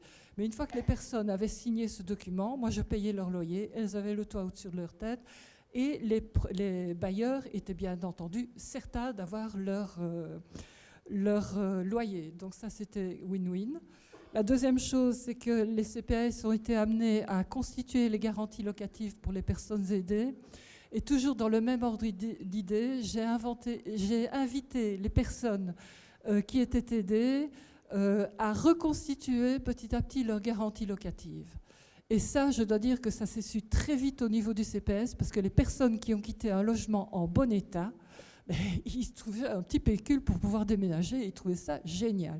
Donc ça s'est très vite su et de manière positive. Donc est-ce qu'il n'y aurait pas moyen éventuellement d'étendre le système à tout le monde ? Et la deuxième chose, en tant qu'administratrice, les cahiers des charges, la loi sur les marchés publics, c'est absolument imbuvable. Et au niveau de la SOEL, on nous impose d'avoir un cahier des charges type avec parfois 859 pages. J'ai déjà fait transcrire dans le PV de mon organe d'administration que je refusais de statuer sur un document pareil. Or, en étant directrice financière, je connais la loi sur les marchés publics et je me plais à les lire. Mais 859, no way. Hein. Voilà. Merci, madame. Merci beaucoup. Alors, je propose donc que vous répondiez. Alors, peut-être la première question, les deux premières questions sur donc la trêve hivernale. Votre avis est sur les refus parfois multiples pour trouver des logements. Oui, alors la trêve hivernale existe dans le logement social, elle n'existe pas dans le logement privé. Et contrairement à ce qu'on pourrait croire, c'est une fausse bonne idée. Je m'explique. Toutes les contraintes que vous mettez sur les petits propriétaires qui ont parfois un appartement dans leur maison, un ou deux appartements à louer, toutes les contraintes qui sont ajoutées font en sorte que ça décourage ces petits propriétaires et de mettre en location, c'est la même chose pour le blocage de l'indexation des loyers, on entend souvent cette idée-là, c'est aussi une fausse bonne idée. Pourquoi ? Parce qu'en fait, vous mettez la charge sur le propriétaire qui souvent est découragé et qui finit par faire quoi ? Vendre son logement. Et donc la quantité de biens à louer diminue sur le marché. Et ce qui conduit aux situations que vous dénoncez et à la difficulté de trouver un logement locatif. Alors pour votre cas particulier, si vous voulez bien, je vous propose de l'aborder par après, donc on verra comment on peut vous aider. Mais il est évident que cette difficulté à trouver de quoi se louer est quelque chose sur quoi nous travaillons au niveau des objectifs des pôles du logement dont j'ai parlé tout à l'heure. Il n'y a pas que le logement social, il y a aussi la disponibilité du logement. Et le projet pilote dont je vous parlais tout à l'heure, c'est un projet pilote qui ne va pas vers du logement social, mais qui va vers du loyer d'équilibre. Le loyer d'équilibre, il est un peu moins cher que dans le privé, mais il n'est pas aussi bas que dans le logement social, parce qu'il y a aussi toute une clientèle d'usagers qui pourraient accéder à ces logements de loyer d'équilibre. Et comme tu le disais, en effet, le but, c'est pas de multiplier, de construire encore des nouveaux logements sociaux. Par contre, c'est de faire en sorte qu'on ait aussi des logements à loyer d'équilibre. Donc, pour le reste, je vous propose de revenir vers vous, si vous le voulez bien, pour votre cas plus particulier. Alors, je prends la question suivante, oui. Oui, peut-être. Donc, c'était sur sur le la bulle, PEB, le PEB, le dogmatisme. Oui. Absolument. Donc, Philippe, je te rejoins totalement. Mon constat, quand je vois la législation européenne, et c'est une pro-européenne convaincue qui vous le dit, mais là, je pense que c'est n'importe quoi. Et je crois qu'on n'est pas le seul État membre à être en difficulté. Atteindre la PEBA en 2050, c'est vraiment compliqué. C'est impayable.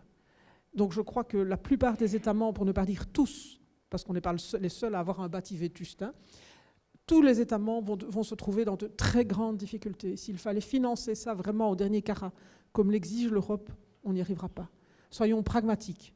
Je pense que ce qu'il faut absolument faire, c'est sortir des passoires énergétiques. C'est mon objectif.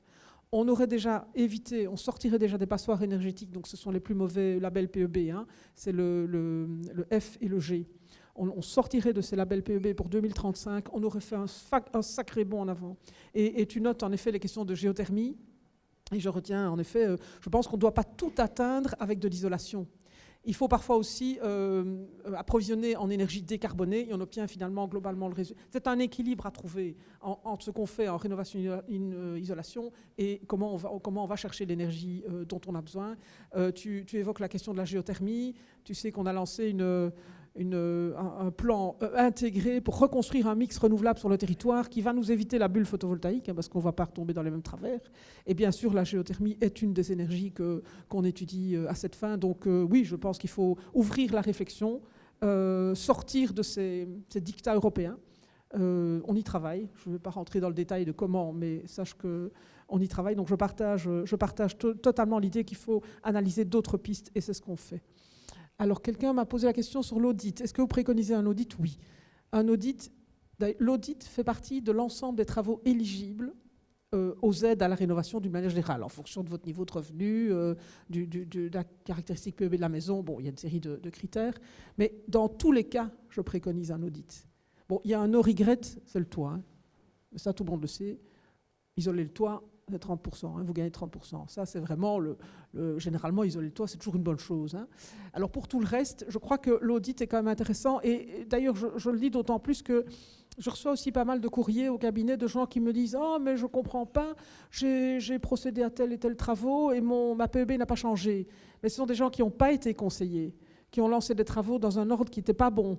Et donc, ils sont très déçus du résultat. Mais donc, oui, dans tous les cas, l'auditeur va vous faire un diagnostic quand même plus précis de la situation, va vous proposer un trajet de rénovation sans excès, parce que tout ça est balisé quand même, et en plus, on va travailler là-dessus aussi.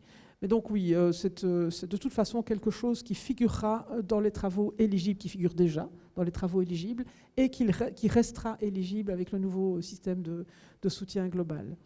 Alors, vous me parliez de la question des AIS et de la difficulté des promoteurs à accepter la mise à disposition de logements à confier à des AIS. Moi, j'ai des échos plutôt positifs, donc je ne dis pas que c'est parfait partout, mais ça, je pense que c'est fonction de la manière dont on organise l'appel et dont on impose cela aux promoteurs. Mais je pense que la mise en gestion, c'est vraiment quelque chose qu'il faut développer. Ça coûtera toujours moins cher de booster la mise en gestion que de construire du logement, dont d'ailleurs je dis tout à l'heure que je considérais que ce n'était pas le rôle de l'État de le faire. Mais donc je pense vraiment qu'il y a là quelque chose à faire, nous y travaillons. Je crois qu'il faut travailler sur les méthodes pour que ça devienne acceptable et c'est vraiment ce qu'on va faire. Vous avez également évoqué la question de l'agréation par la région wallonne. Bon, je pense que de ce côté-là, il y a certainement beaucoup de simplifications à aborder aujourd'hui. Tu as évoqué la question des permis, c'est la même chose. Les charges d'urbanisme, les exigences de rénovation, il faudrait alléger toutes ces charges-là et toutes ces règles à suivre. Ça simplifierait beaucoup de choses. Alors, ensuite, peut-être Georges Louis. Ah oui. Si. Non, c'était juste là-dessus. Deux choses. Un, quand vous dites ça sur les promoteurs privés, je peux vous dire qu'aujourd'hui, vu les rendements qu'ils ont, ils sont bien contents d'avoir des garanties sur le financement de projets. On peut aussi d'ailleurs faciliter les obtentions de permis, ce qui aussi contribue à fluidifier le marché. Donc je ne suis pas très inquiet sur cet élément-là. Par contre, vous avez parlé des charges d'urbanisme.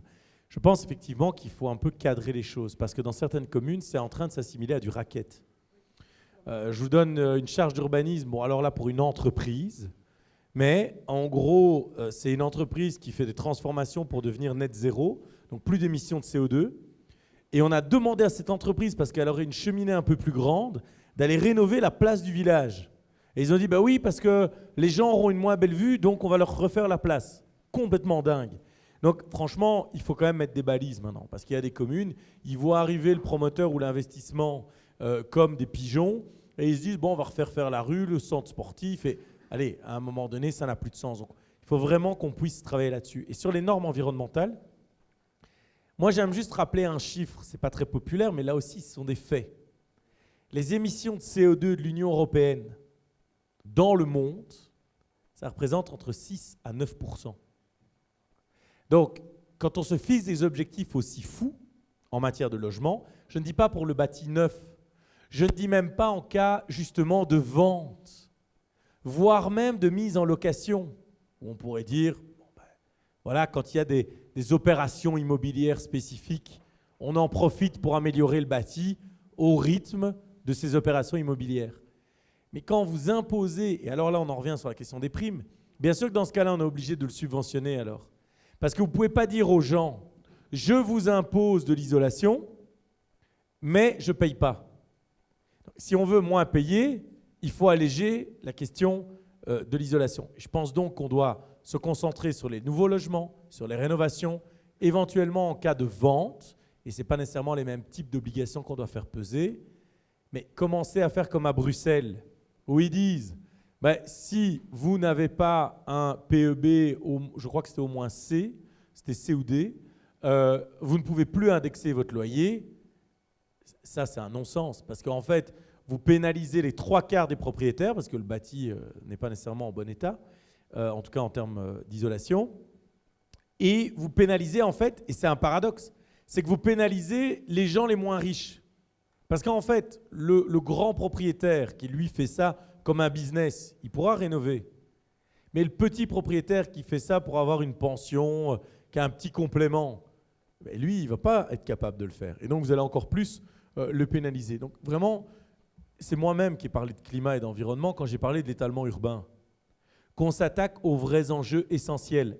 je le disais, l'étalement urbain, la question énergétique, faire du nucléaire plutôt des centrales gaz, quelques enjeux de mobilité, qu'on s'attaque à des grands enjeux structurels.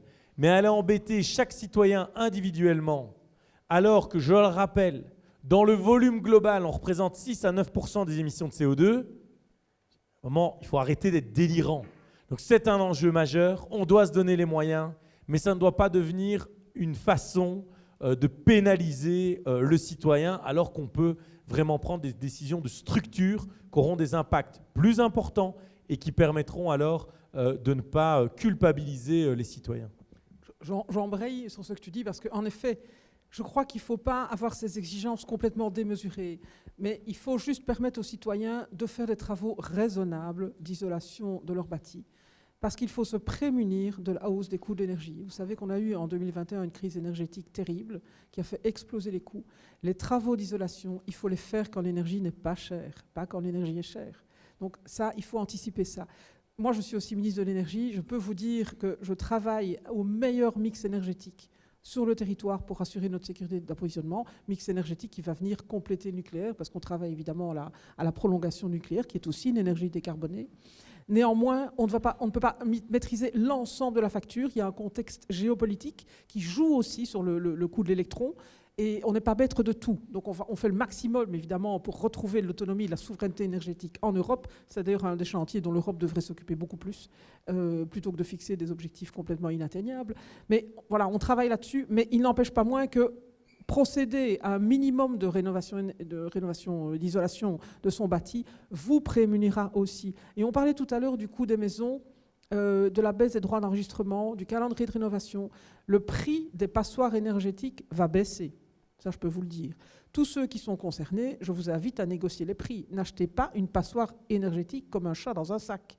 Il faut négocier les prix et utiliser ce delta, soit des droits d'enregistrement, soit ce que vous arriverez à négocier sur le prix, pour procéder à des travaux d'isolation. C'est prioritaire sur le remplacement de la salle de bain ou de la cuisine.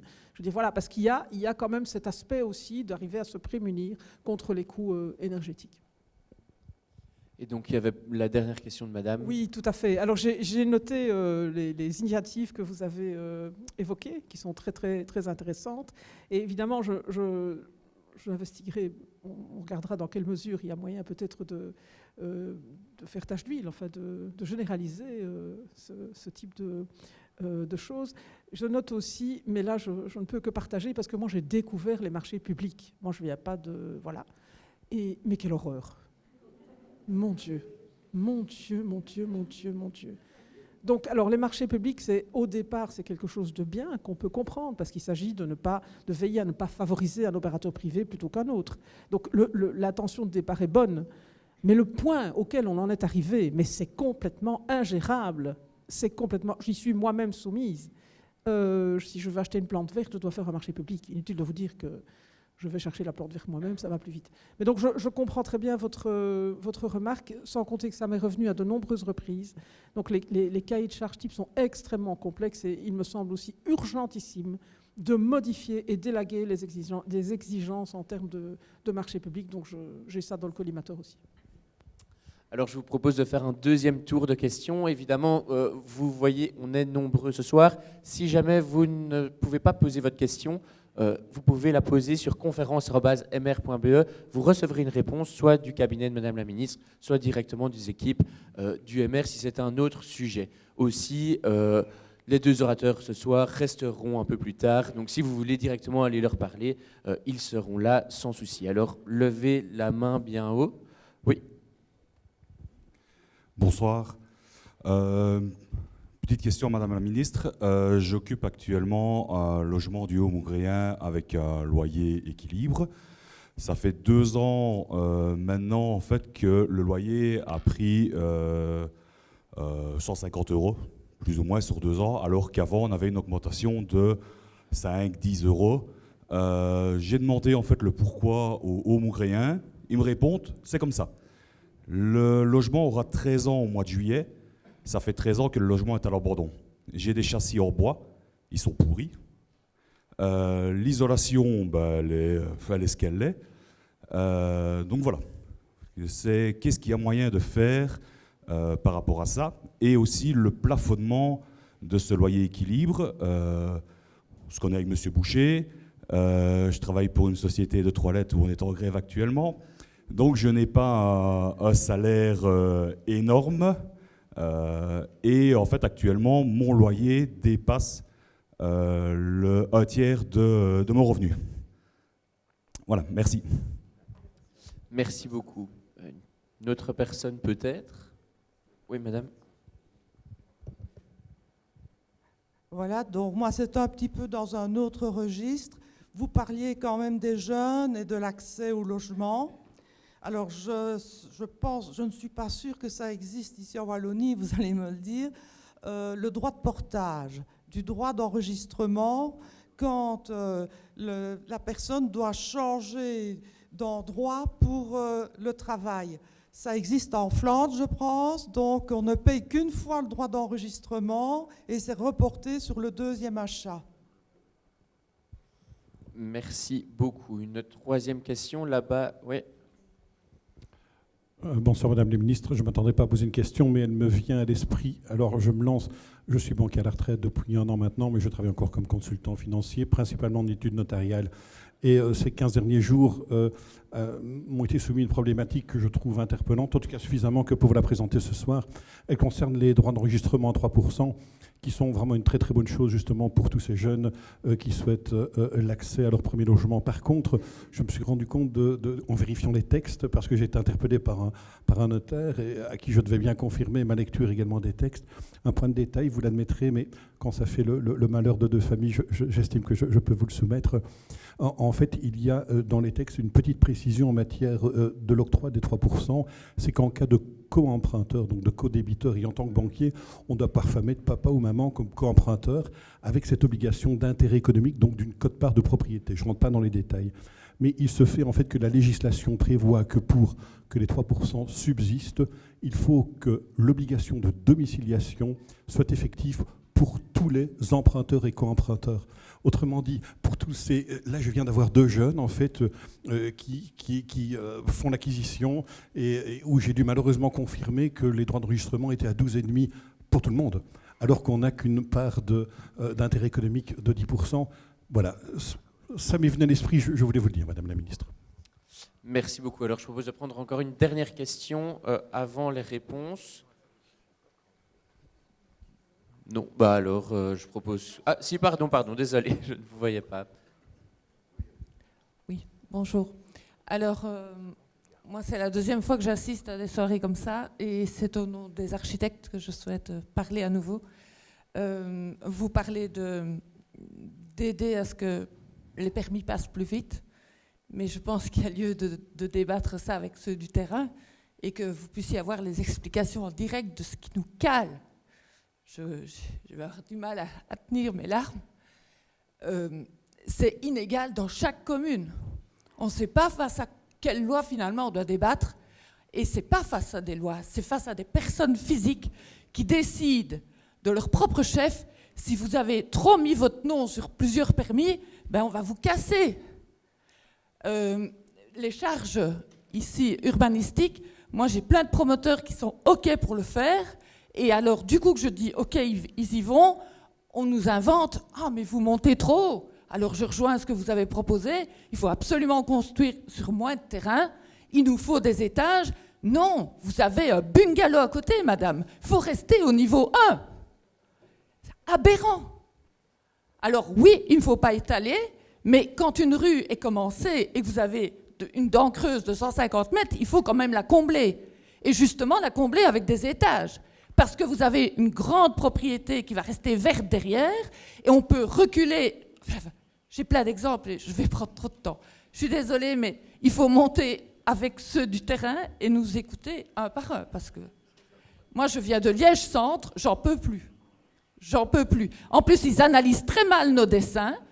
Franchement, ils ne sont pas diplômés, ceux qui regardent nos permis. Ouais, j'arrête. Merci beaucoup. Je propose qu'on commence par répondre à votre interpellation. Ben, je vous donne 1000 fois raison.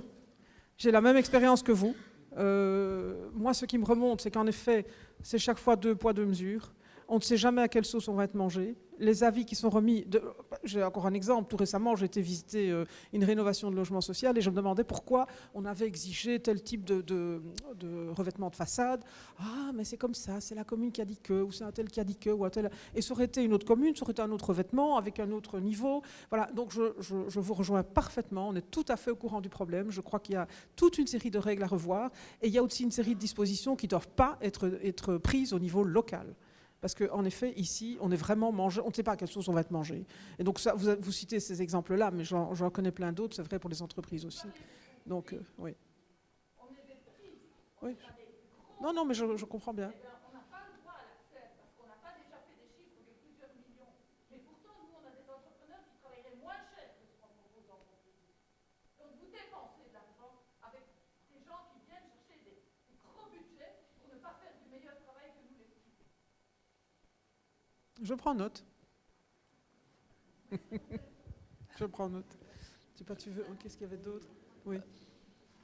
Alors, on a évoqué aussi, monsieur, vous évoquiez la question des droits d'enregistrement en disant que c'était une bonne mesure, mais qu'en effet, en cas de co-emprunteur, il y avait une difficulté. Je ne sais plus où est le monsieur qui m'a posé cette... Voilà, vous êtes là. Il y avait une difficulté. En effet, on fait le constat tous les deux qu'il y a peut-être là quelque chose à résoudre, à modifier dans le système, voire éventuellement avec un pourcentage, parce que les parents, généralement, quand ils sont garants, ils sont plus garants que co-emprunteurs. Donc le cas du co-emprunteur, qui n'est pas un couple ou des gens qui veulent vivre ensemble, il ne doit pas être si courant que ça. Mais quand il se produit, en effet, c'est évidemment un problème. Donc là, il y a peut-être quelque chose à réfléchir pour corriger cette question dans la loi. Alors les droits de portage n'existent pas encore. C'est une réflexion qu'on doit peut-être avoir, mais vous connaissez aussi les contraintes budgétaires de la région.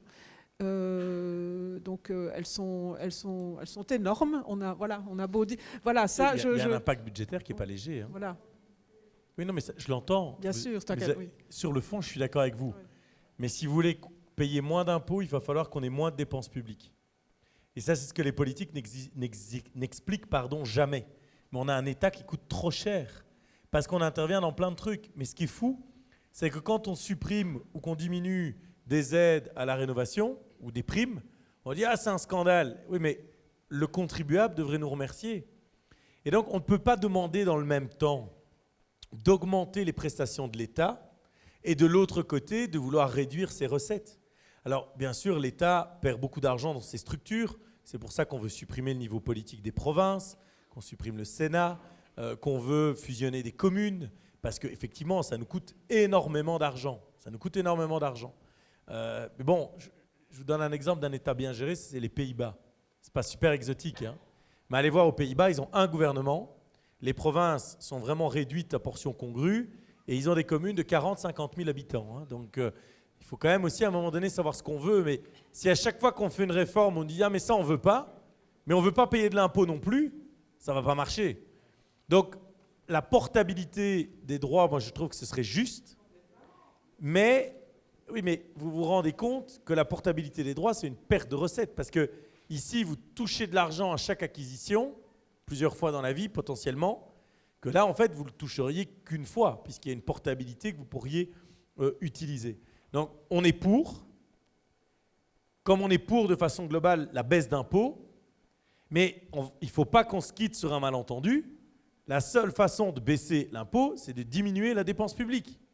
Donc on ne peut pas, le même jour, nous dire « Oh, les APE, oh, il y a moins de points APE qu'avant.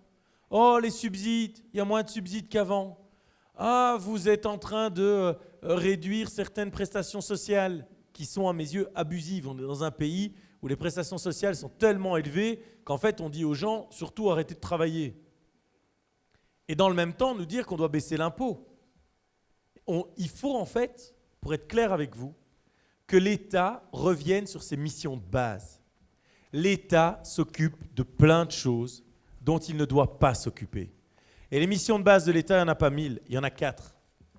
C'est les infrastructures, parce qu'il n'y a que l'État qui va construire des routes, qui va construire des grandes infrastructures dans des ports, des aéroports, etc., qu'on peut même privatiser par après, mais l'élan de départ d'infrastructures doit venir de l'État. 2, on doit assurer la sécurité, toutes les compétences régaliennes, sécurité, justice, police, défense. Ça, il n'y a que l'État qui peut le faire. 3, on doit garantir l'enseignement. L'éducation, c'est la première politique d'égalité des chances. Et 4, on doit assurer un filet de solidarité. Mais la solidarité n'étant pas une rente à vie. Si l'État se reconcentre là-dessus, on va libérer beaucoup de moyens qui va permettre de baisser l'impôt, de permettre alors aux gens d'avoir une plus grande garantie et un plus grand intérêt à travailler. C'est aussi simple que ça. Parce que, posez-vous la question suivante. On taxe beaucoup les gens sur les paquets de cigarettes à 12 € aujourd'hui en Belgique, parce qu'on veut qu'ils arrêtent de fumer. On taxe les gens sur l'alcool, parce qu'on veut qu'ils arrêtent de boire. Mais quand on voit à quel point on taxe le travail, manifestement, on voulait qu'ils arrêtent de travailler. C'est plutôt bien réussi d'ailleurs en Wallonie. Donc, bien sûr qu'on doit baisser la fiscalité. Vous n'allez pas me faire dire l'inverse. Mais encore une fois, il faut être consistant. Je vous donne un exemple hyper polémique, tant qu'à faire. Pour le moment, ils n'ont rien à utiliser. Les allocations familiales. Donner 192 € à chaque enfant, enfin à chaque parent. Est-ce que véritablement ça a un sens? Avoir des allocations familiales majorées dans certains foyers où manifestement il n'y a pas un suivi éducatif qui se fait. Je vais juste vous donner 2-3 éléments. Les allocations familiales, ça coûte à la Wallonie 3 milliards d'euros chaque année. Moi, j'ai demandé à mes équipes qu'on me calcule le coût que ça aurait de garantir la gratuité de 2 repas à l'école, de tous les strates scolaires et de toute la scolarité jusqu'à 18 ans. Sans compter également les crèches, où on demanderait un petit forfait à 20 €, 50 €, mais il faut quand même demander quelque chose pour que ça ne devienne pas un parking à bébés, mais une gratuité. Vous savez combien ça coûterait en Wallonie et à Bruxelles?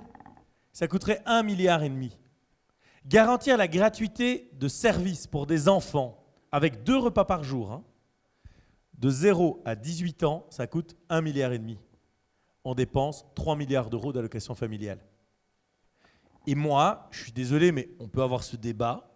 Je trouve que ce serait plus juste de garantir la gratuité à un gamin qui veut faire de la musique, qui veut faire du sport, de pouvoir faire l'excursion avec l'école, aller à la mer, aller à Peridaisa, etc., que de donner des allocations familiales.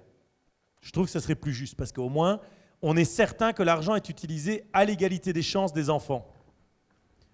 Mais bon, je vous laisse deviner les réactions que j'aurai de nos partenaires de gouvernement, de l'opposition, de la Ligue des familles et de toutes ces personnes en fait qui vivent enfermées dans un système du XXe siècle. Parce qu'il faut bien se rendre compte que l'organisation de notre État est une organisation du XXe siècle. Et on est aujourd'hui à la 26e année du XXIe siècle et on n'a toujours pas changé les structures.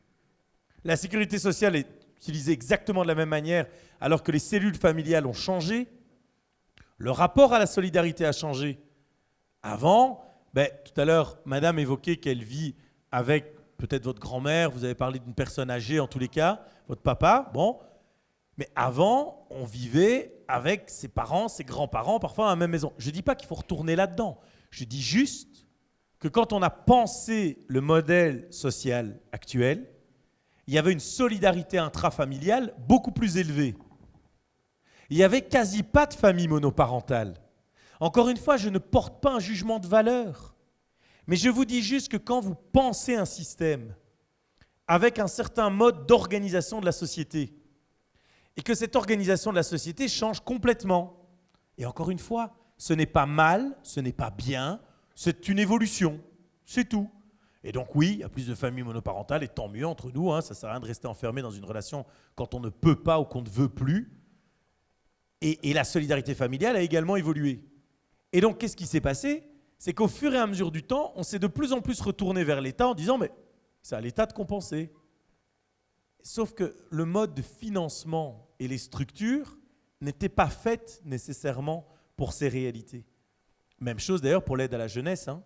On nous reproche aujourd'hui qu'il n'y a pas assez de place d'aide à la jeunesse. C'est vrai. Mais vous allez créer demain 10 places en aide à la jeunesse, il y a une demande pour 1000. Donc il y a un accroissement de ces demandes qui est de plus en plus grand. Et donc, si on n'ose pas se poser la question de revoir en profondeur nos structures et de prélèvement de fiscalité, et de financement, et de solidarité, mais très franchement, on ne va pas tenir. On ne va pas tenir parce qu'on va passer notre temps à mettre des rustines. Alors c'est pour ça qu'à une époque, j'avais évoqué l'idée de l'allocation universelle, par exemple. Je considère qu'on y arrivera. Je suis certain qu'à terme, on y arrivera.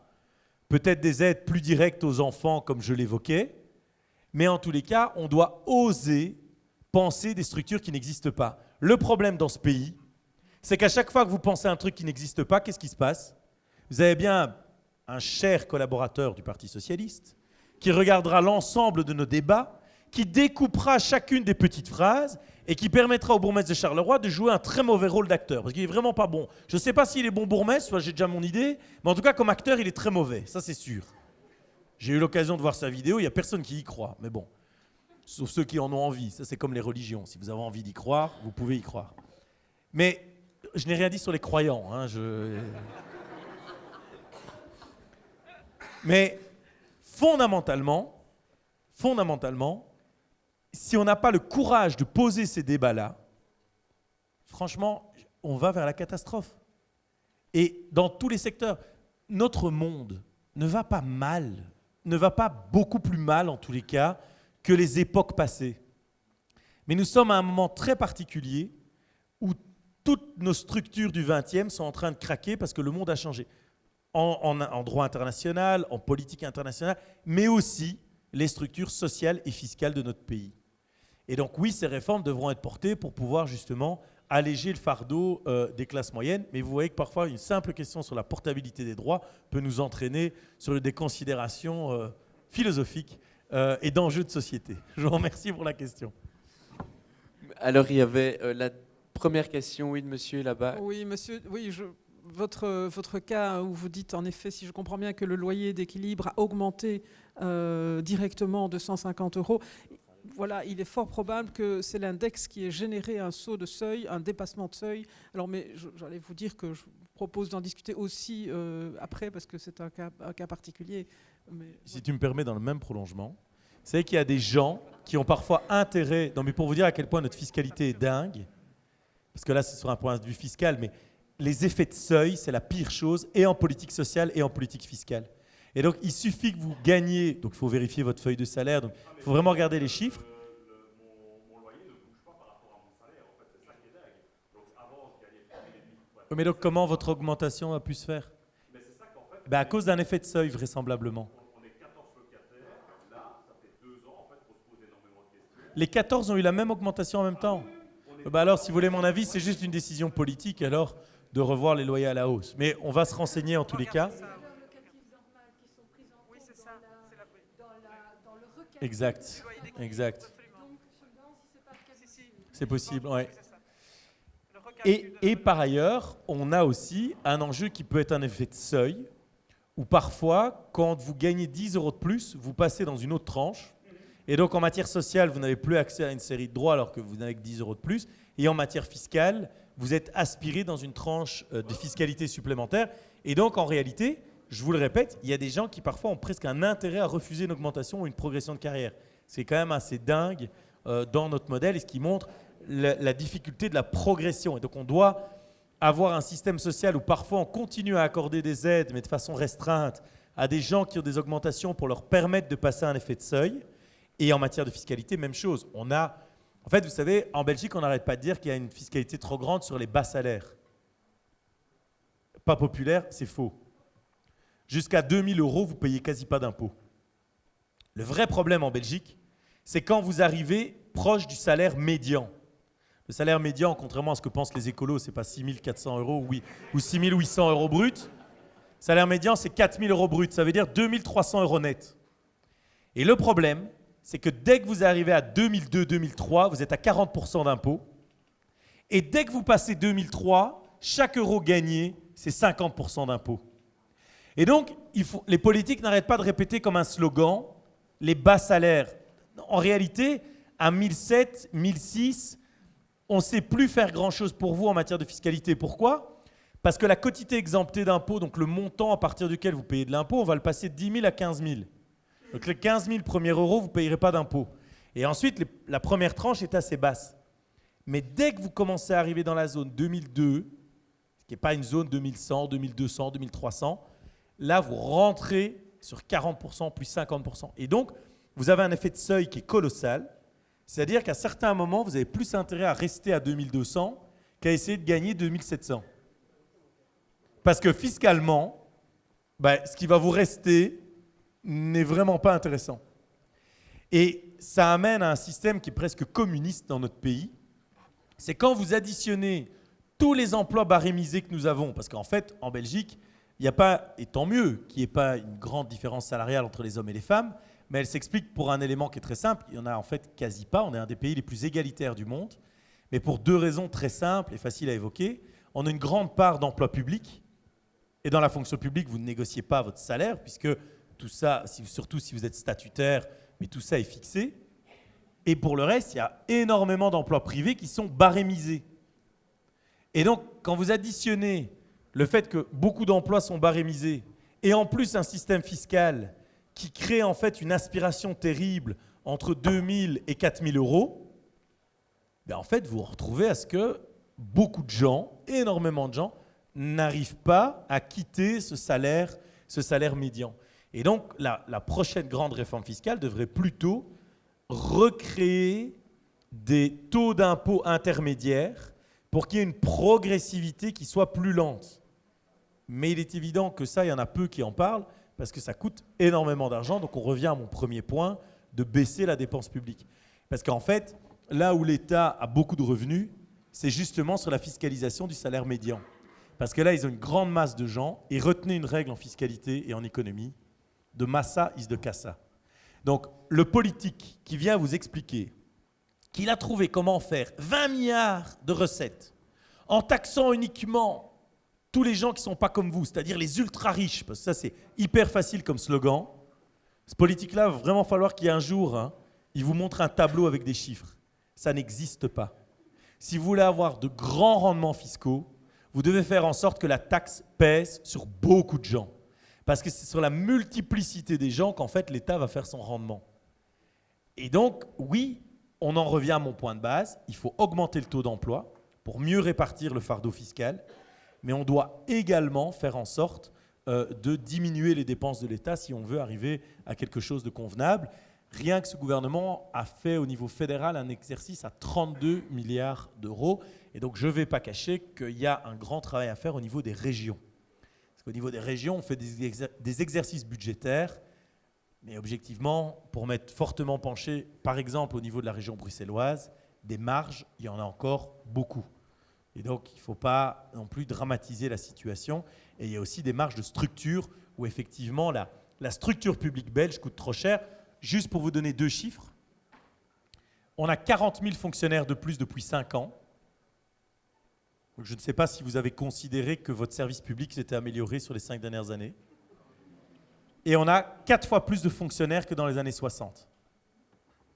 Je vous laisse réfléchir là-dessus. Ça ne veut pas dire que les fonctionnaires ne sont pas utiles, qu'on soit bien clair là-dessus, mais il y a un élément qui a créé une inflation colossale du nombre d'agents publics, c'est bien évidemment le fédéralisme. C'est-à-dire que, par exemple, au commerce extérieur, avant que ça soit régionalisé, on avait 600 personnes qui y travaillaient. Depuis que le commerce extérieur est géré par les 3 régions, on en a 1400. Est-ce qu'on vend plus à l'étranger? Je ne crois pas. Mais plus vous divisez les niveaux de pouvoir, plus vous avez des doublons. Et donc, encore une fois, la personne individuellement n'en peut rien. Donc, ne lançons pas de polémique sur Boucher et les fonctionnaires. Pas de problème. Je suis moi-même payé avec de l'argent public, donc tout le monde peut se détendre. Mais nous faire croire que la régionalisation a entraîné des gains d'efficacité, c'est du mensonge. C'est du mensonge.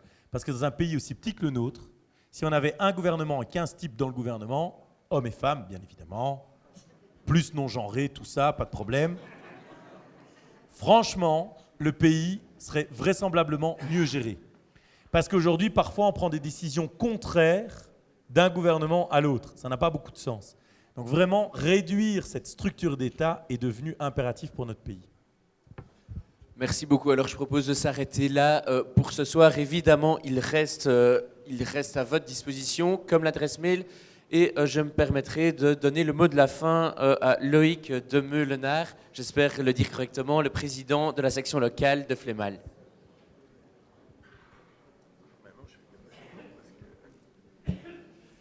Eh bien, merci.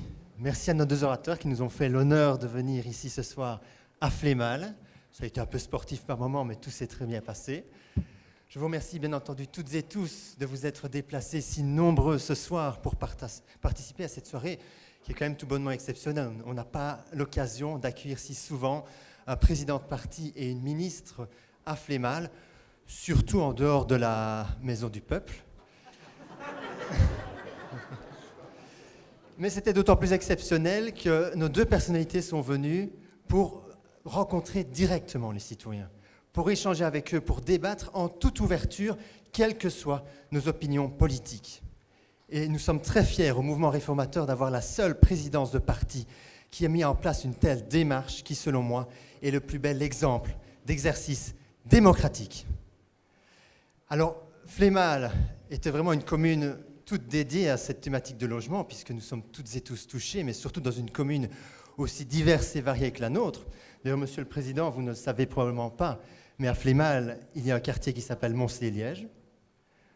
Mons-les-Lièges. Donc, si un jour vous en avez assez de la quiétude du Hainaut et que vous voulez rencontrer la fougue ardente liégeoise, tout en restant à Mons, il y a peut-être moyen de trouver une solution. Pareil d'ailleurs qu'il y a des gens dehors qui aspirent à ce que je vienne habiter ici. Comme ça, comme ça, ils pourront venir me voir tous les jours. Tous les jours, voilà. Mais je voulais les remercier pour la promotion faite à l'événement. On n'a pas une meilleure pub que grâce à ça, c'est vrai.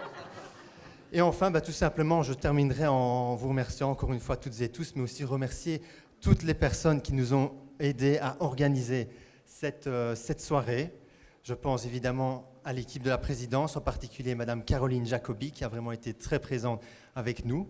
Je tiens aussi à remercier au nom de la section nos amis des sections voisines, d'Ans, Awan, Saint-Nicolas, Grasse-Ologne en particulier, avec son président Fabrice Eck qui nous a beaucoup aidés, tout comme Monsieur l'échevin Sébastien Blavier, et enfin nos deux plus fidèles amis, Patrick Meurice et Karine Van Den Moor, qui nous ont aidés depuis le début dans cette grande aventure. Et il ne reste plus qu'une chose à faire, c'est à vous souhaiter une très bonne soirée, parce que nos personnalités restent présentes. Nous allons vous servir des sandwichs et le bar est bien ouvert. Bonne soirée à toutes et tous.